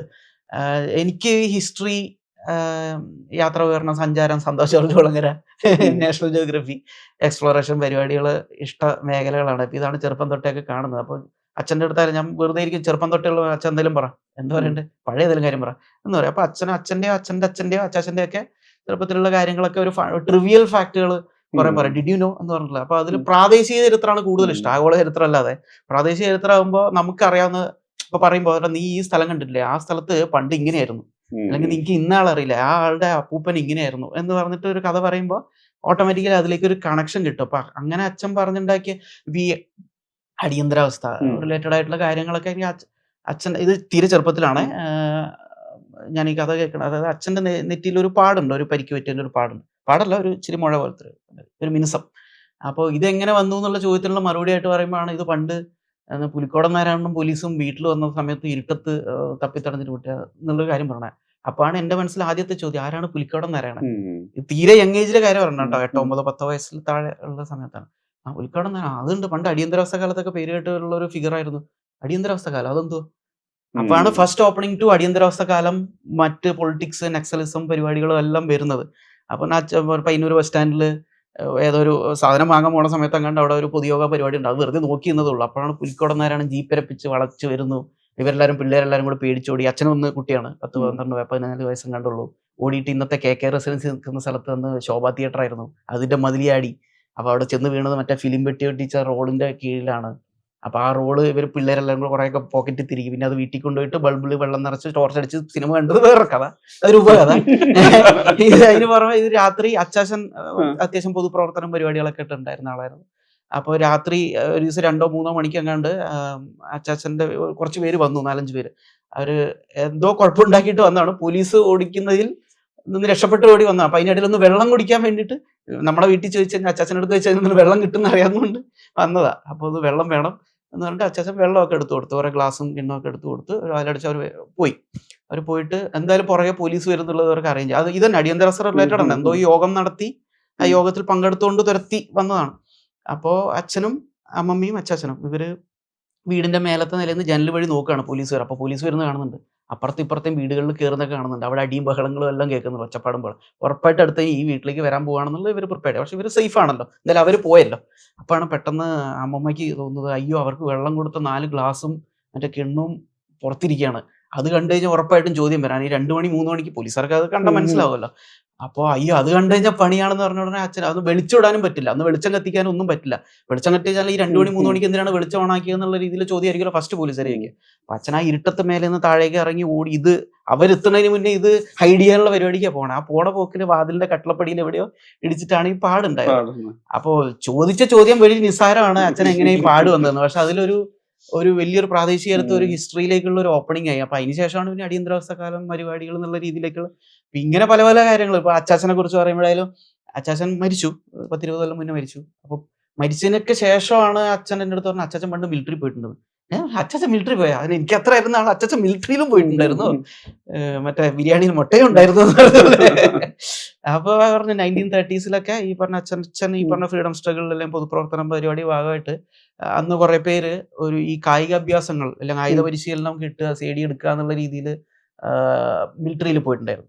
അപ്പോൾ ഒരു 3-4 വർഷം കണ്ട് ബംഗാൾ സൈഡിൽ എവിടെയാണ് ജോലി ചെയ്തതെന്നൊക്കെ ഉള്ളൊരു പരിപാടി ഉണ്ടായിരുന്നു. എന്നിട്ട് തിരിച്ചു വന്നു. പിന്നെ ഒരു 47 മുന്നേ തന്നെ പോലീസ് എന്തോ വീട്ടിലേക്ക് റെയ്ഡിന് വരുന്നു. അപ്പോൾ അച്ചാച്ചനെ ഒക്കെ പിടിക്കപ്പെടേണ്ട ആളാണെന്നുള്ളത് കൊണ്ട് അച്ചാച്ചൻ്റെ ഐഡന്റിറ്റി രേഖകളും വീടും എല്ലാം കൂടെ ഒരു കുടിലായിരുന്നു, അതൊക്കെ കൂടെ കത്തിച്ചിട്ട് പിന്നെ മലപ്പുറത്ത് ഒളിവിൽ പോയി താമസിച്ചു എന്നൊക്കെ പറയുന്നത് എനിക്ക് ഭയങ്കര ഫാസിനേറ്റ്. കാരണം എൻ്റെ അച്ചാച്ചനെ കുറിച്ചല്ലേ പറയണേ, എനിക്കറിയാത്ത എൻ്റെ അച്ചാച്ചൻ്റെ അൺനോൺ ഹിസ്റ്ററി മറ്റേ മാണിക് ഭാഷ മുംബൈ ചരിത്രം കേൾക്കണവരാണല്ലോ ഞാൻ കേൾക്കണം.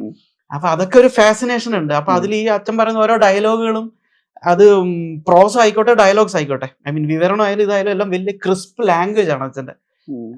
അതെന്ന് വെച്ചാൽ ആലങ്കാരികമായ സാഹിത്യ ഭാഷ എന്നല്ല പറയണേ, ഈ പറയുമ്പോൾ അതിന്റെ ഒരു ഹാൻഡ്സ് ഓൺ പരിപാടി ഉണ്ടല്ലോ. അപ്പൊ അതൊക്കെ രസമാണ്. അതൊക്കെ ഒരു വലിയ ഇൻഫ്ലുവൻസ് ആണ്. അച്ഛനോടാണ് ഏറ്റവും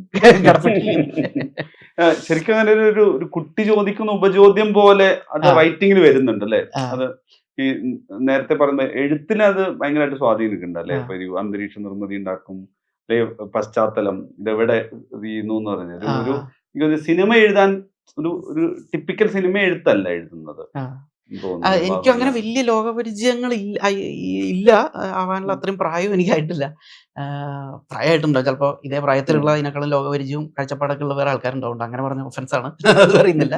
ബട്ട് എൻ്റെ എന്തോ എനിക്ക് അങ്ങനെ വലിയ ട്രാവൽ ചെയ്ത് പരിചയങ്ങളോ കാര്യങ്ങളൊന്നുമില്ല. എനിക്ക് ആകെപ്പാടെയുള്ള ഈ ഓപ്പണിംഗ് എന്ന് പറയുന്നത് അച്ഛൻ പറഞ്ഞിട്ടുള്ള കഥകളിലൂടെയാണ് എക്സ്പോഷർ ഉള്ളത്. എവിടെയൊക്കെ എന്തൊക്കെ ഏതൊക്കെ കാര്യങ്ങൾ എങ്ങനെയൊക്കെ എന്നൊക്കെയുള്ള കാര്യങ്ങൾ. ഇപ്പൊ നിലമ്പൂർ, ഇപ്പൊ കിഷ്കിന്ധയൊക്കെ പ്ലേസ് ചെയ്ത ഈ നിലമ്പൂരോ തിരുനെല്ലിയൊന്നും ഞാൻ ജീവിതത്തിൽ കണ്ടിട്ടില്ല. പക്ഷെ അതൊക്കെ ഏതൊക്കെയോ കഥകളിൽ ഇങ്ങനെ അടിയന്തരാവസ്ഥ കാലത്തെ കുറിച്ചിട്ട് ഒരു കാര്യമില്ല, നക്സൽ പ്രസ്ഥാനത്തെ കുറിച്ചിട്ടുള്ള ഒരു കാര്യങ്ങൾ എപ്പോഴെങ്കിലും പറഞ്ഞിട്ടുണ്ടെങ്കിൽ സ്വാഭാവികമായിട്ട് അത് റിലേറ്റഡ് ആയിട്ടുള്ള പിന്നീട് ഏതെങ്കിലും ഒരു കാലഘട്ടത്തിൽ വായിക്കാൻ ഇടയാകുന്ന പുസ്തകങ്ങളിൽ അത്തരം വിഷയങ്ങൾ വരുമ്പോൾ നമ്മൾ ശ്രദ്ധിക്കുമല്ലോ. അതിലെവിടെയോ ഞാൻ കേട്ടിട്ടുണ്ടാവും ചിലപ്പോൾ നിലമ്പൂര് പരിപാടികൾ എന്നൊക്കെ. അതൊക്കെ ആയിരിക്കും ഒരു ബന്ധമില്ലാതെ പിന്നീട് 5-10 കൊല്ലം കഴിഞ്ഞിട്ട് സ്ക്രിപ്റ്റ് എഴുതുന്ന സമയത്ത് അറിയാതെ അതിലേക്കൊക്കെ ചാനൽ ചെയ്ത ആ ടേമുകളും ആ മിലിയും ഒക്കെ ഇതിലേക്ക് വരിക. ഒന്നും വേണ്ട, ഈ ഇതിലത്തെ ആക്ച്വലി വെരി സിഗ്നിഫിക്കൻ്റ് ആയിട്ടുള്ള എക്കോ അല്ലെ ഒരു പ്ലോട്ട് അച്ഛൻ കാരണമാണ് ഉണ്ടാകുന്നത്. അത് അച്ഛൻ പോലും അറിയില്ല, ഞാൻ പോലും അറിയില്ല. കാരണം അതായത് അച്ഛൻ്റെ ഇത് എനിക്കൊരു 5-10-11 വയസ്സുള്ള സമയത്ത് അങ്ങാണ്ട കുഞ്ഞിമംഗലത്തായിരുന്നു അച്ഛൻ്റെ വീട്. ആ സമയത്ത് അച്ഛൻ്റെ ചെറുപ്പത്തിൽ. അപ്പൊ അവിടെ പഴയ സുഹൃത്തിന്റെ ഒരു വീട്ടിൽ പോയതായിരുന്നു ഞാൻ. അച്ഛൻ്റെ സുഹൃത്തിനെ കാണാൻ വേണ്ടിയിട്ട്. അപ്പൊ അവിടുന്ന് ആ സുഹൃത്തിന്റെ അമ്മയുണ്ട്, ഒരു പ്രായമുള്ളൊരു അമ്മൂമ്മ ഉണ്ടായിരുന്നു. അപ്പൊ എല്ലാം കഴിഞ്ഞിട്ട് ഇറങ്ങിയ നേരത്ത് അച്ഛൻ എന്നോട് ചോദിച്ചു, നീ അവന്റെ അമ്മയെ ശ്രദ്ധിച്ചോന്ന് ചോദിച്ചു. ഞാൻ പറഞ്ഞാൽ ശ്രദ്ധിച്ചു, അവർ ഇന്ത്യക്കാരിയല്ല എന്ന് പറഞ്ഞു. ഉം. ഇന്ത്യക്കാരിയല്ലേ എന്ന് വെച്ചാ, അപ്പൊ ഒരു 11 വയസ്സുള്ള കുട്ടിയാണ് ചോദിക്കുന്നത്, ആ. ഇന്ത്യക്കാരി അല്ലാന്ന് വെച്ചാൽ ഞാൻ മനസ്സിലായില്ല. ഉം. കാരണം ആ അമ്മൂമ്മ എൻ്റെ അടുത്ത് നമ്മുടെ കണ്ണൂർ ഭാഷയിൽ എന്തുവനെ ചാവിച്ച എന്നെല്ലാം ചോദിച്ചാൽ ഇന്ത്യക്കാരിയല്ല, അവനെന്താ അവര് മലേഷ്യക്കാരിയാണ്. മലേഷ്യക്കാരിയോ, അതെങ്ങനെ? ആ, അത് പണ്ട് കാലത്ത് ഇങ്ങനെ, ഇന്നിപ്പോ ആൾക്കാർ ഗൾഫിൽ പോണ പോലെ പണ്ട് ബർമ്മയ്ക്കും ആ, മലേഷ്യക്കും ബൊമ്മ സിംഗപ്പൂരിനൊക്കെ ഉണ്ടല്ലോ, അതെ. ആൾക്കാർ പോകാറുണ്ട്. ഇന്നത്തെ ഗൾഫായിരുന്നു അന്നത്തെ ഇത്. അന്ന് പിന്നെ വിസയും പാസ്പോർട്ടൊന്നും വേണ്ട, അങ്ങനെ പോവായിരുന്നു. അപ്പൊ ഈ പറഞ്ഞ കൂട്ടുകാരൻ്റെ അച്ഛൻ പണ്ട് അങ്ങനെ ജോലി സംബന്ധമായിട്ട് അവിടെ പോയി, അവിടുന്ന് ഇഷ്ടപ്പെട്ട് കല്യാണമൊക്കെ കഴിച്ച് തിരിച്ചു വന്ന് ഇവിടെ സെറ്റിലാണ്. അപ്പൊ ഇവർ ഇവിടെ വന്നിട്ട് ഈ ഓവർ ദ പീരീഡ് 10-40 കൊല്ലം ഇവിടെ ജീവിച്ചു. അവർ തനി മലയാളിയായിട്ട് മാറി. ഉം. ലാംഗ്വേജ് പയ്യന്നൂർ സ്ലാങ്ങിൽ സംസാരിക്കുന്ന മലേഷ്യക്കാർ. അപ്പോ എല്ലാം നമ്മൾ ഡിക്റ്റോ അത്രയും. അച്ഛൻ ഇതൊക്കെ പറഞ്ഞ് ഞാൻ ബാക്ക് ട്രാക്ക് ചെയ്ത് ആലോചിക്കുമ്പോ നമ്മുടെ എക്സ്ചേഞ്ചുകൾ ഉണ്ടല്ലോ, അതെ, അതെ, പയ്യന്നൂർ പൂർവികത, കണ്ണൂർ അതെ. ഭാഗങ്ങളിൽ, ആ അതെ. എക്സ്ചേഞ്ചുകളിലാണ് ഇവർ പുള്ളിക്കാരി എല്ലാം സംസാരിക്കണത്. ഉം. അപ്പൊ അതൊരു വലിയ ഫാക്ട്, എനിക്കൊരു ഐ ഓപ്പണർ ആയിരുന്നു. ഇങ്ങനെയൊക്കെ ഉണ്ടല്ലേ എന്നുള്ള രീതിയിൽ. അപ്പൊ മലായിക്കാരത്തി എന്നായിരുന്നു അവരെ നാട്ടിലൊക്കെ വിളിച്ചോണ്ടിരുന്നത് അത്രേ. വിളിച്ചത് ബാക്കിയുള്ളവര്. മലായിക്കാരത്തിയുടെ വീട്, അല്ലെ മലായിക്കാരത്തിയുടെ മോൻ എന്നുള്ള രീതിയാണ് അച്ഛൻ്റെ ആ കൂട്ടുകാരനെ തന്നെ പ്രാദേശികമായിട്ട് ഒരു പരിചയക്കാരുടെ ഇടയിൽ പറയുന്നത്. അപ്പൊ അതൊരു ഐഡന്റിറ്റി എന്നുള്ള രീതിയിൽ. പിന്നെ നമ്മുടെ നാട്ടിൽ കുറെ പേരുണ്ട് കേട്ടോ, നമ്മുടെയൊക്കെ മനുഷ്യരനൊക്കെ അറിയാവുന്ന ഒരു വലിയൊരു ബസ് കമ്പനി, ഞാൻ ഇപ്പൊ പറയുന്നില്ല, ഒരു ബസ് മോട്ടോർ കമ്പനിയുടെ ഉടമയുടെ ഭാര്യയൊക്കെ പണ്ട് ഇതുപോലെ അവർ മലേഷ്യയിൽ നിന്ന് കല്യാണം കഴിച്ചിട്ട് നമ്മുടെ ചെറുപുഴ കോഴിക്കോട് റൂട്ടിൽ ഓടുന്ന ഒരു ബസ്സിന്റെ ഇപ്പൊ ഇല്ല ബസ്, ഒരു 10 കൊല്ലം മുന്നത്തെ കാര്യം. അപ്പൊ അങ്ങനെ കുറെ അങ്ങനെ ഒരു ഡയസ്പോറ ഉണ്ട്. അപ്പൊ പിന്നീട് അച്ഛൻ പറഞ്ഞപ്പോ എനിക്കറിയില്ല, ഇന്നാൾ ഇങ്ങനെയുണ്ട്, ഇന്നാൾ അങ്ങനെയുണ്ട്. മറ്റേ ഓരോ പരിചയമുള്ള, എനിക്ക് പറഞ്ഞാൽ കണക്ട് ആവുന്ന രീതിയിലുള്ള കോണ്ടാക്റ്റുകൾ വെച്ചിട്ട് ഇങ്ങനെ പറയുന്നത്. അപ്പൊ നമ്മുടെ നാട്ടിൽ തന്നെ അത്രയുണ്ട്. പിന്നെ റൈറ്റർ, ഏതൊരു റൈറ്റർ ഉണ്ടല്ലോ ഇതേപോലെ ബർമീസ് ഒരു ആൻസിസ്ട്രി ഉള്ള പേര് പെട്ടെന്ന്, ഓക്കെ, അങ്ങനെയൊക്കെയുള്ള ഫാക്ടുകളൊക്കെ പറഞ്ഞു തന്നു. അപ്പൊ അതൊക്കെ എന്നോ കേട്ടത് തലേ കിടപ്പുണ്ട്. അപ്പോ വന്ന് ഈ കഥ എഴുതാൻ ഇരുന്ന സമയത്ത് അത്തരത്തിൽ ആ ഇൻഫർമേഷൻ ഇതിലത്തെ ഒരു ക്യാരക്ടർ ഫോർമേഷനിലേക്ക് അത് ആഡ് ഓൺ ചെയ്തു, ഗുണം ചെയ്തു, അത് ഉപയോഗപ്പെടുത്തി ആ പരിപാടികൾ. അപ്പൊ അത് അന്ന് എനിക്ക് ആ എക്സ്പീരിയൻസ് അച്ഛൻ ത്രൂ ഉണ്ടായിരുന്നില്ലെങ്കിൽ ഈ പരിപാടിയെ ഇതിലുണ്ടാവില്ലായിരുന്നു. അതൊരു ഭയങ്കര കണക്ട് ചെയ്ത് ഏത് കാലത്ത് എങ്ങനെ ഉപയോഗിക്കുന്നു എന്നുള്ളത് ഭയങ്കര രസമുള്ളതാണ്. ഇപ്പൊ ഈ സന്ദീപിന്റെ കാര്യം പറഞ്ഞു, ഇപ്പം ഞാൻ പറഞ്ഞത് ഇപ്പോ വന്നതിലെ ഒരു പ്രധാനപ്പെട്ട ആക്ടേഴ്സ് നമ്മൾക്ക് നായക താരം എന്നൊക്കെ പറഞ്ഞ് ഉപയോഗിക്കാവുന്ന ഒരാളായി സന്ദീപ് മാറിക്കൊണ്ടിരിക്കുകയാണ്. അതിലേറ്റവും പ്രോമിസിംഗ് ആയിട്ടുള്ള ഒരു പ്രൊജക്റ്റ് ആയിട്ടാണ് ഇക്കോ വരുന്നത്. സന്ദീപ് ഏത് രീതിയിൽ പ്ലേസ് ചെയ്യപ്പെടുന്ന പടം കൂടിയാണ് ഇക്കോ? സന്ദീപ് എന്ന് പറഞ്ഞാൽ എനിക്കൊന്ന് ഇത് ഭയങ്കര അവന് കിട്ടുന്ന ഏറ്റവും ചാലഞ്ചിങ് ഒരു സാധനം തന്നെയായിരിക്കും തോന്നുന്നു. പറഞ്ഞാൽ എനിക്കൊന്ന് അവൻ നല്ല വേഴ്സറ്റൈൽ ആക്ടറാണ്. നമ്മൾ പറഞ്ഞല്ലോ, നമ്മൾ അന്ന് മുതൽ നമ്മൾ പല പടത്തിലും നമ്മൾ ഇവന് ഓരോ ക്യാരക്ടർ വൈസ് കണ്ടുകൊണ്ടിരിക്കും. ജിംഖാനി എടുത്തിന് ടോട്ടലി ഡിഫറെൻ്റ് ഒരു കോമഡിയെല്ലാം ടേക്ക് ചെയ്ത ക്യാരക്ടേഴ്സ് ആയിരുന്നു. അതേപോലെ ഇത് പടക്കളാണെങ്കിൽ അതിൽ 2 ഡിഫറെൻറ്റ് ഷെയ്ഡ്സ് കാണിച്ചു. അപ്പം നമുക്ക് തന്നെ മനസ്സിലായി, ഓക്കെ, ഇവനെ കൊണ്ട് പലതും നമുക്ക് ജയിപ്പിക്കാൻ പറ്റുന്നുള്ള ഒരു കോൺഫിഡൻസ് ഉണ്ടാവുന്നു. ഇത് കുറച്ച് സീരിയസ് ആയിട്ടുള്ള സാധനം തന്നെയാണ്. അപ്പോൾ എനിക്ക് തോന്നുന്നു ഇതൊരു അവനും ഒരു നെക്സ്റ്റ് ലെവലിലേക്ക് പോകാൻ പറ്റുന്ന ഒരു രീതിയിൽ ഒരു ക്യാരക്ടറാണ് നമ്മൾ പോർട്രേ ചെയ്തിരിക്കുന്നത്. എനിക്ക് തോന്നുന്നു അവന് പ്ലസ് ആയിരിക്കും എല്ലാം കൊണ്ടും. ഇപ്പം അപ്പുപിള്ള വരുമ്പോഴും നമുക്കറിയാം, വിജയരാഘവൻ എന്ന് പറഞ്ഞാൽ അത്രയും വേഴ്സറ്റൈൽ ആയിട്ടുള്ള പൊട്ടൻഷ്യൽ നേരത്തെ റെഫറൻസുകൾ ഉണ്ടല്ലോ. അപ്പം ഇതിലിപ്പം വിനീതേട്ടനെ പോലത്തെ ഒരാളെ കാസ്റ്റ് ചെയ്യുന്ന സമയത്ത് മുൻപ് ചിലപ്പോൾ അത്തരം ക്യാരക്ടർ അദ്ദേഹം ചെയ്തിട്ടുണ്ടോ എന്ന് ചോദിച്ചാൽ ഇല്ല എന്ന് പറയുന്നിടത്തായിരിക്കല്ലോ ഇപ്പം സന്ദീപിന്റെയും വിനീത് പറയുന്ന ആക്ടറിന്റെയും ക്യാരക്ടർ വരുന്നത്. അവിടെ നിങ്ങൾ എങ്ങനെയാണ് ഒരു അതിൽ കാസ്റ്റിംഗിൽ ഒരു ചാലഞ്ച് എടുത്തേക്കാം? ഇപ്പം ഞാൻ ഈ പറയുന്ന ഓരോ ആക്ടേഴ്സിന് വരുമ്പോഴും എടുത്തു നോക്കാം, ആ പൊട്ടൻഷ്യലിലേക്ക് ഇന്ന ക്യാരക്ടർ കൊടുക്കാന്ന് പറഞ്ഞിട്ട് അത് എങ്ങനെയാണ് ഇതേ കാസ്റ്റിംഗ് എങ്ങനെ സംഭവിച്ചിട്ടുള്ളതാണ്? അപ്പുപിള്ള പോലെ തന്നെയാണ് വിനീതേട്ടൻ്റെ എല്ലാം ക്യാരക്ടർ. വിനീതേട്ടൻ നമുക്ക് എപ്പോഴും കാണുന്നതിൽ നിന്ന് വ്യത്യസ്തമായിട്ടുള്ള എന്തെങ്കിലും ചെയ്യിപ്പിക്കണം എന്നുള്ള ആഗ്രഹമാണ്. കണ്ണൂർ യൂണിവേഴ്സ് ആയിട്ടുള്ള അതെ. അപ്പോ ഇതേപോലെ വിനീതേട്ടൻ്റെ കാസ്റ്റിംഗ് വന്ന സമയത്ത് ബാബുലും നമ്മൾ സംസാരിച്ച്, ഓക്കെ, കുറച്ച് കാണുമ്പോൾ തന്നെ നമുക്ക് ഒരു ഫ്രഷ്നെസ് എന്തായാലും വേണം. ഓരോ ക്യാരക്ടറും ഒരു ഫ്രഷ്നെസ് ഫീൽ ചെയ്യണം എന്നുള്ള ഫസ്റ്റ് തന്നെ ഡിസൈഡാണ്. അപ്പോൾ നമ്മൾ ഓരോ ആർട്ടിസ്റ്റിനും നോക്കുമ്പോൾ കുറച്ച് ഓപ്ഷൻസ് ഇടും. ഓക്കെ, ഇത് വേണ്ട, ഇത് എപ്പോഴും നമ്മൾ കാണുന്നത്, ഇങ്ങനെയാണെങ്കിൽ ഇതും എപ്പോഴും കാണുന്നതാണ്. അങ്ങനെ എടുത്ത് ഫിൽറ്റർ ചെയ്തിട്ടാണ് ഓരോ ക്യാരക്ടറിലേക്ക് നമ്മൾ പോകുന്നത്. വിനീതേട്ടൻ്റെ എടുത്തിട്ട് വിനീതേട്ടൻ ഓക്കെ കുറച്ച് ഡാർക്ക് ഷെയ്ഡും ഇങ്ങനത്തെ ഇതായിട്ടുള്ള ക്യാരക്ടേഴ്സ് എല്ലാം ചെയ്ത ആളാണ്. പക്ഷേ ഇപ്പോൾ ഈ നമ്മളൊരു വരുന്നതിൽ നമ്മൾ കൂടുതൽ അതിനെ റിവീൽ ചെയ്യുന്നില്ല. എന്നാലും ഒരു ഡിഫറെൻ്റ് ആയിട്ടുള്ള ഓക്കെ മൂപ്പരെ ഒരു ടോട്ടൽ ഗെറ്റപ്പ് എല്ലാം എനിക്ക് തോന്നുന്നില്ല അടുത്ത കാലത്തൊന്നും ഇങ്ങനെ ഒരു ഡിഫറെൻറ്റ് കോസ്റ്റ്യൂമിലോ അല്ലെങ്കിൽ അങ്ങനെ ഒരു ഇതിലൊന്നും വന്നിട്ടില്ല എന്നുള്ള വിശ്വാസമാണ് എനിക്ക് തോന്നുന്നത്. ഡിഫറെൻ്റ് ആയിട്ടുള്ള ഒരു ക്യാരക്ടറാണ് അത്. പിന്നെയുള്ളത് നമ്മൾ അശോകേട്ടൻ ആസ് യൂഷ്വൽ മൂപ്പരെ ഏത് രീതിയിലും നമുക്ക് യൂസ് ചെയ്യാൻ പറ്റും. അതേപോലെ നരേൻ ഉണ്ട് ഇതിൽ.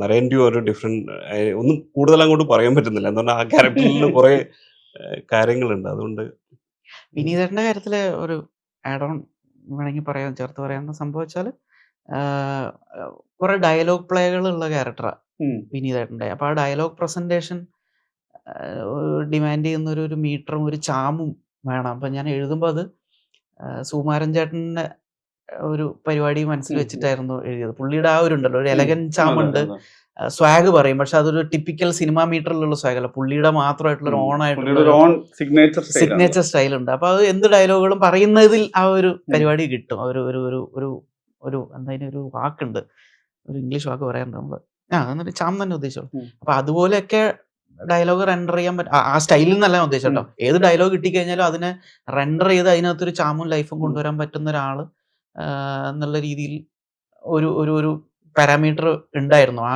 കാസ്റ്റിങ്ങിന്. അപ്പൊ അത് വിനീതേട്ടൻ അത് ചെയ്ത് കഴിഞ്ഞാൽ ആ ഒരു പരിപാടി സോർട്ട് ആവും എന്നുള്ളത് ഫസ്റ്റ് പ്ലേസിൽ ഒരു അഷുറൻസ്. അത് വിനീതേട്ടൻ്റെ ബോഡി ഓഫ് വർക്കിലും വിനീതേട്ടൻ്റെ വേഴ്സറ്റാലിറ്റി നമ്മൾ പല പടങ്ങളിലും കണ്ടിട്ടും ആ ഡയലോഗ് പ്ലേ കളിക്കാനുള്ള ഒരു പരിപാടി പുള്ളിക്കുണ്ട്. സുകുമാരൻ ചേട്ടനൊക്കെ ഈ എന്താ പറയാ എല്ലാ രീതിയിലേക്കും പ്ലേസ് ചെയ്യാൻ പറ്റുമല്ലോ. ഇപ്പൊ ഉപ്പുകണ്ടം കോര കോട്ടയം കഞ്ഞച്ചൻ എടുത്തു കഴിഞ്ഞാൽ വേളയാടൽ പരിപാടി. ഇതില് ഇപ്പൊ ആഗസ്റ്റ് 1 എടുത്തു നോക്കിക്കഴിഞ്ഞാൽ ഭയങ്കര ക്ലാസി ആയിട്ട് എന്ത് വന്നാലും കുലുങ്ങാതെ കാമായിട്ട് നിന്നിട്ട് നിങ്ങൾ എന്നെ ചീത്ത പറഞ്ഞാലും ഞാൻ ചിരിച്ചോണ്ട് അതിന് മറുപടി പറയുന്ന ഒരു ക്യാരക്ടറായിട്ടാണ് അതിൽ KGR വരുന്നത്. അപ്പൊ എന്ന് പറഞ്ഞ അത്തരത്തിലുള്ള ഒരു പ്ലേകളൊക്കെ ഡയലോഗ് ഡെലിവറിയിൽ കളിക്കാൻ പറ്റുന്ന ഒരു ആർട്ടിസ്റ്റ് എന്നുള്ള രീതിയിൽ നോക്കിയപ്പോഴാണ് പെട്ടെന്ന് വിനീതേട്ടനിലേക്ക് എത്തുന്നത്.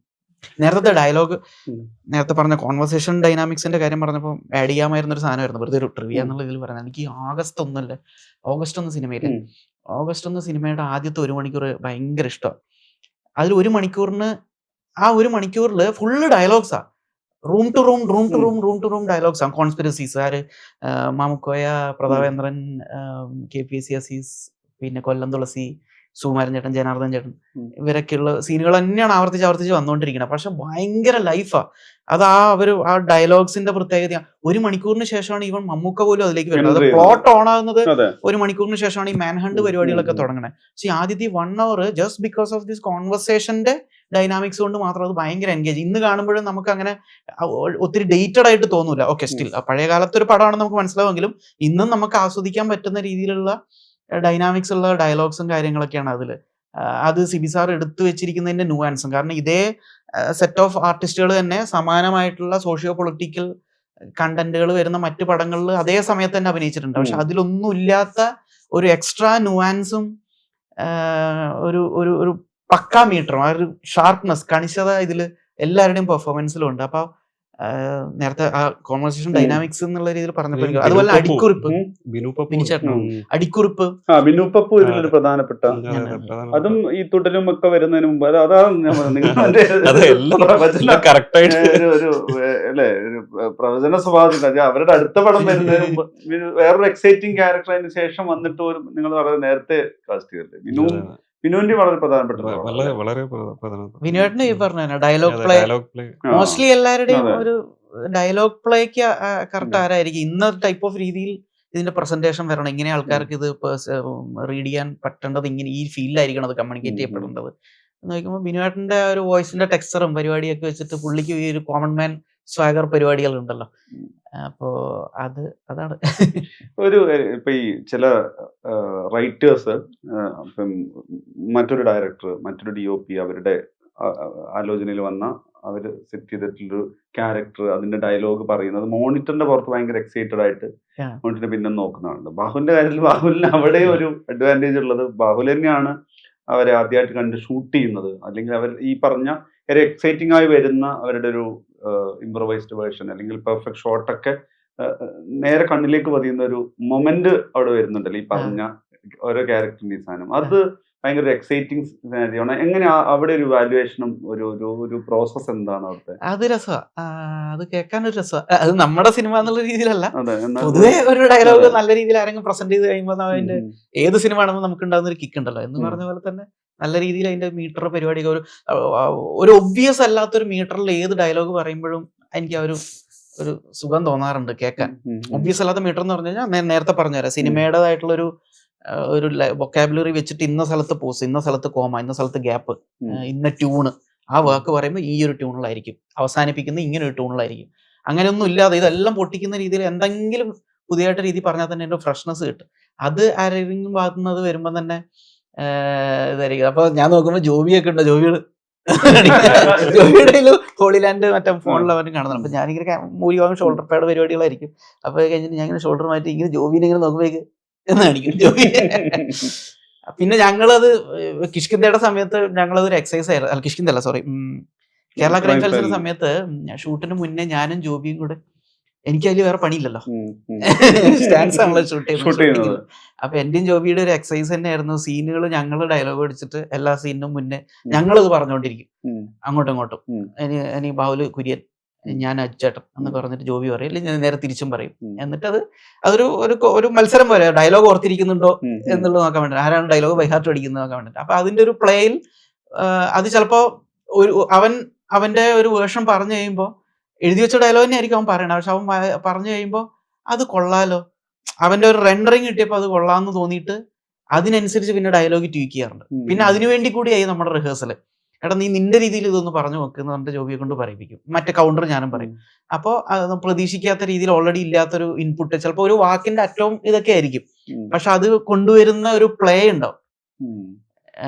ഇപ്പൊ ഒരു ഡ എന്ന് വിളിക്കേണ്ട ഒരു സാധനം ഡോയിൽ നിർത്തുന്ന സമയത്ത് ഉണ്ടാകുന്ന ഒരു വ്യത്യാസം ഉണ്ടാവും, അല്ലെ നേരെ തിരിച്ചു. എക്സാമ്പിൾ പറഞ്ഞാണ്. അപ്പൊ ആ ഒരു പ്ലേ. പിന്നെ ഞാൻ അർജുന്റെ കൂടെയാണ് കൂടുതൽ ഈ ഡയലോഗ് മലയാളം ഒരു എന്താണ് ട്രെയിനിങ് എന്നുള്ള രീതിയിൽ നമ്മളെപ്പോഴും ഞാനും അർജുനും ജോബിയും കൂടെ എപ്പോഴും ഇന്ററാക്ട് ചെയ്യും. അപ്പോൾ അവന് മലയാളം അർജുൻ ഇപ്പം അടിപൊളിയായി, അന്ന് കുറച്ച് യൂസ്ഡ് ആയി വരുന്നല്ലേ ഉള്ളൂ, പൂനെ സെറ്റിൽ നിങ്ങളുടെ ഷിഫ്റ്റ് ആയിട്ട് എന്നുള്ള രീതിയിൽ. അപ്പൊ ഞങ്ങളൊരു പ്ലേ തന്നെയായിരുന്നു. അപ്പൊ വെറുതെ ഇരിക്കുന്ന സമയത്തായാലും നമ്മള് ഇന്ററാക്ട് ചെയ്യുന്നത് സിനിമ ഡയലോഗുകൾ, ഇതിലത്തെ ഡയലോഗുകൾ വെച്ചിട്ടായിരിക്കും. അതെ അതെ അതെ. അപ്പൊ ആ ഒരു എക്സ്പീരിയൻസ് ഇതിലേക്ക് വന്നപ്പോ ജോബിയും കൂടി ഉണ്ട് എന്നുള്ളത് കൊണ്ട് എല്ലാം കൊണ്ട് അത് ഭയങ്കര ലൈഫ് എക്സ്പീരിയൻസ്, നല്ല രസം ഉണ്ടായിരുന്നു. ലൈഫ് എന്ന് വെച്ചാൽ ലൈവ് ക്യാരക്ടേഴ്സിന്റെ പെർഫോമൻസ് കൂടുതൽ ലൈഫ് കാണുന്നതിനോട് ചെയ്യുന്നത്. അപ്പൊ അവന് നല്ല ഐഡിയാസും ഉണ്ട്. അവരിടയ്ക്ക് വന്നിട്ട് ഇതിപ്പോ ഇങ്ങനെ പറഞ്ഞേക്കണം, രസമുണ്ട്, അതുവാണെങ്കിൽ ഇങ്ങനെ ആക്കണം സാധനം പറയും. അത് ചെറിയൊരു വാക്കിലത്തെ ഒരു അക്ഷരത്തിന്റെ വ്യത്യാസമായിരിക്കും. എടാ അത് പൊളിക്കൂടാ, പിടിച്ചോ, ഓക്കെ എന്നിട്ട് പോയിട്ട് പറഞ്ഞ അടിപൊളിയിടാന്ന് പറയും. ചില സമയത്ത് എല്ലാം കഴിഞ്ഞപ്പോൾ 4-5 ടേക്ക് കഴിഞ്ഞ് ടേക്ക് ഓക്കെ ആയിരിക്കും, ഓക്കെ എന്ന് വിചാരിക്കും. അപ്പം ജോബി ചോദിക്കുമ്പോൾ അതിൽ ഇത് ഓക്കെ അല്ലേ, ഓക്കെയാണ്, ഒരു ടേക്ക് ഇത് ഓക്കെയാണ്, നമുക്ക് എന്തായാലും സേഫ് കിട്ടിയിട്ടുണ്ട്, ഒരൊറ്റ മിനിറ്റ് ഒരു ടേക്ക് കൂടെ എന്നിട്ട് അവൻ പോയിട്ട് എന്തെങ്കിലും ആർട്ടിസ്റ്റിന്റെ അടുത്ത് പറഞ്ഞിട്ട് ഇപ്പൊ ഒരു സാധനം വരുന്നു വയ്ക്കും. അത് നമുക്ക് സർപ്രൈസ്. അത് എന്ത് സാധനം, ഇവ എന്തോ പ്ലാൻ ചെയ്തിട്ടുണ്ട്, എന്താണ് വരുക നോക്കിയിട്ട് നമ്മൾ നോക്കുമ്പോഴത്തേക്ക് പ്രതീക്ഷിക്കാത്ത ഒരു കുഞ്ഞു മാറ്റമായിരിക്കും. അത് പ്രേക്ഷകർ പോലും എത്രത്തോളം ശ്രദ്ധിക്കുന്നുള്ളത് നമുക്ക് അറിഞ്ഞൂടാ. പക്ഷെ നമുക്ക് ഓൾറെഡി പ്രീവിയസിൽ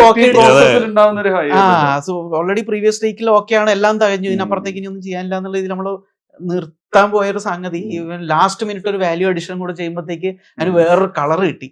അവ വേടാ ഒരു കളക്റ്റീവ് എഫേർട്ട് കിട്ടുന്ന ഒരു ഭയങ്കര ഇമ്പാക്ട്. ഈഗോ ഫ്രീ വേൾഡ് അല്ലേ? അത് എല്ലാ എഡീസിന്റെ ഭാഗത്തുനിന്ന് സപ്പോർട്ട് ഉണ്ട്. ഇപ്പൊ ദ്വാരക്ക്, ആദി, അവരൊക്കെ അവരുടെയൊക്കെ കോൺട്രിബ്യൂഷൻ ഓരോരുത്തർ ഓരോ ഏരിയസിലാണ് സ്പെഷ്യലൈസ്ഡ്.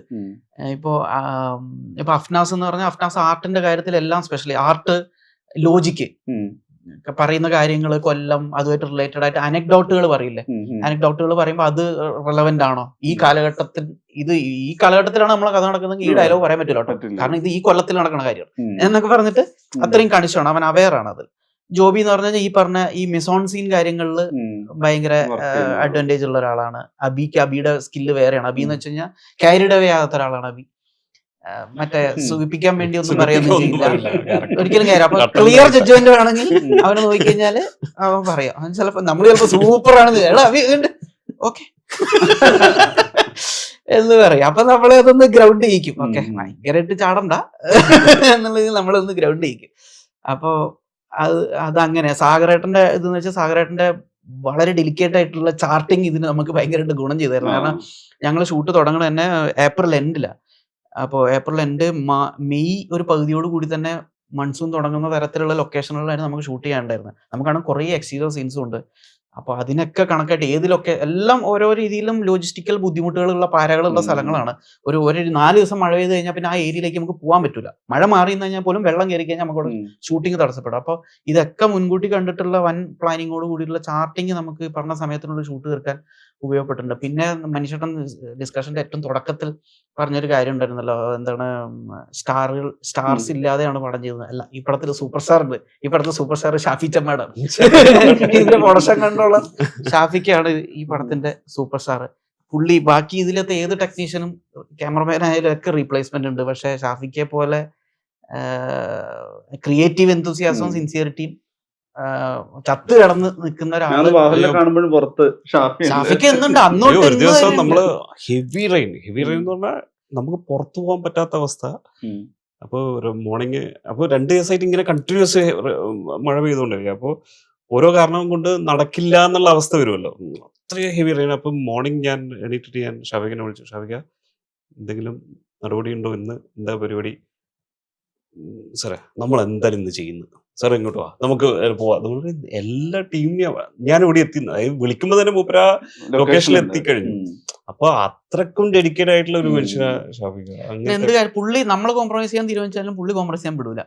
അതിപ്പോ ഏതെങ്കിലും ഒരു സീനിന്റെ 2-3 ഷോട്ടുകൾ എടുത്തിട്ട് 3ാമത്തെ ഷോട്ട് എടുക്കുമ്പോൾ ഒരു ആർട്ടിസ്റ്റിന് വയ്യ ഉണ്ടായ ഒരു സിറ്റുവേഷൻ ഉണ്ടായി, ഒരു ചെറിയ ആരോഗ്യ പ്രശ്നം കാരണം. പുള്ളിക്ക് പെട്ടെന്ന് പോയേ പറ്റുള്ളൂ എന്നുള്ളതുകൊണ്ട്.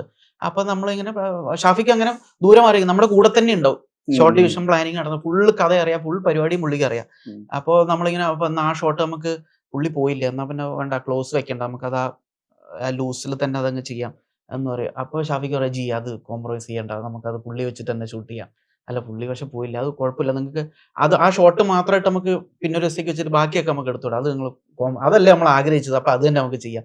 ഷാഫിക്ക് അതിനായിട്ട് നമ്മൾ ഇനി ഇവിടത്തേക്ക് അത് ഞാൻ എക്സിക്യൂട്ട് ചെയ്യാം, അത് നമുക്ക് പാര വരാം. എന്തായാലും പുള്ളിക്ക് അപ്പോൾ ചാർട്ട് ബൈ ഹാർട്ടാണ്. നമ്മൾ എന്തായാലും ആ ഇത്രാം തീയതി ഇന്ന സീൻ എടുക്കാൻ വേണ്ടി നമ്മൾ ഇവിടെ കയറാനില്ലേ, അപ്പൊ അതിന്റെ കൂട്ടത്തിൽ നൈസായിട്ട് ഇതിവിടെ എടുക്കാനുള്ള, അപ്പൊ ഇതിനായിട്ട് വേറെ അധിക ചെലവും പരിപാടികളൊന്നും വരാനില്ല, അത് ഞാൻ എക്സിക്യൂട്ട് ചെയ്തോളാം, നിങ്ങൾ അത് അങ്ങനെ തന്നെ ചെയ്യൂ പ്ലീസ്.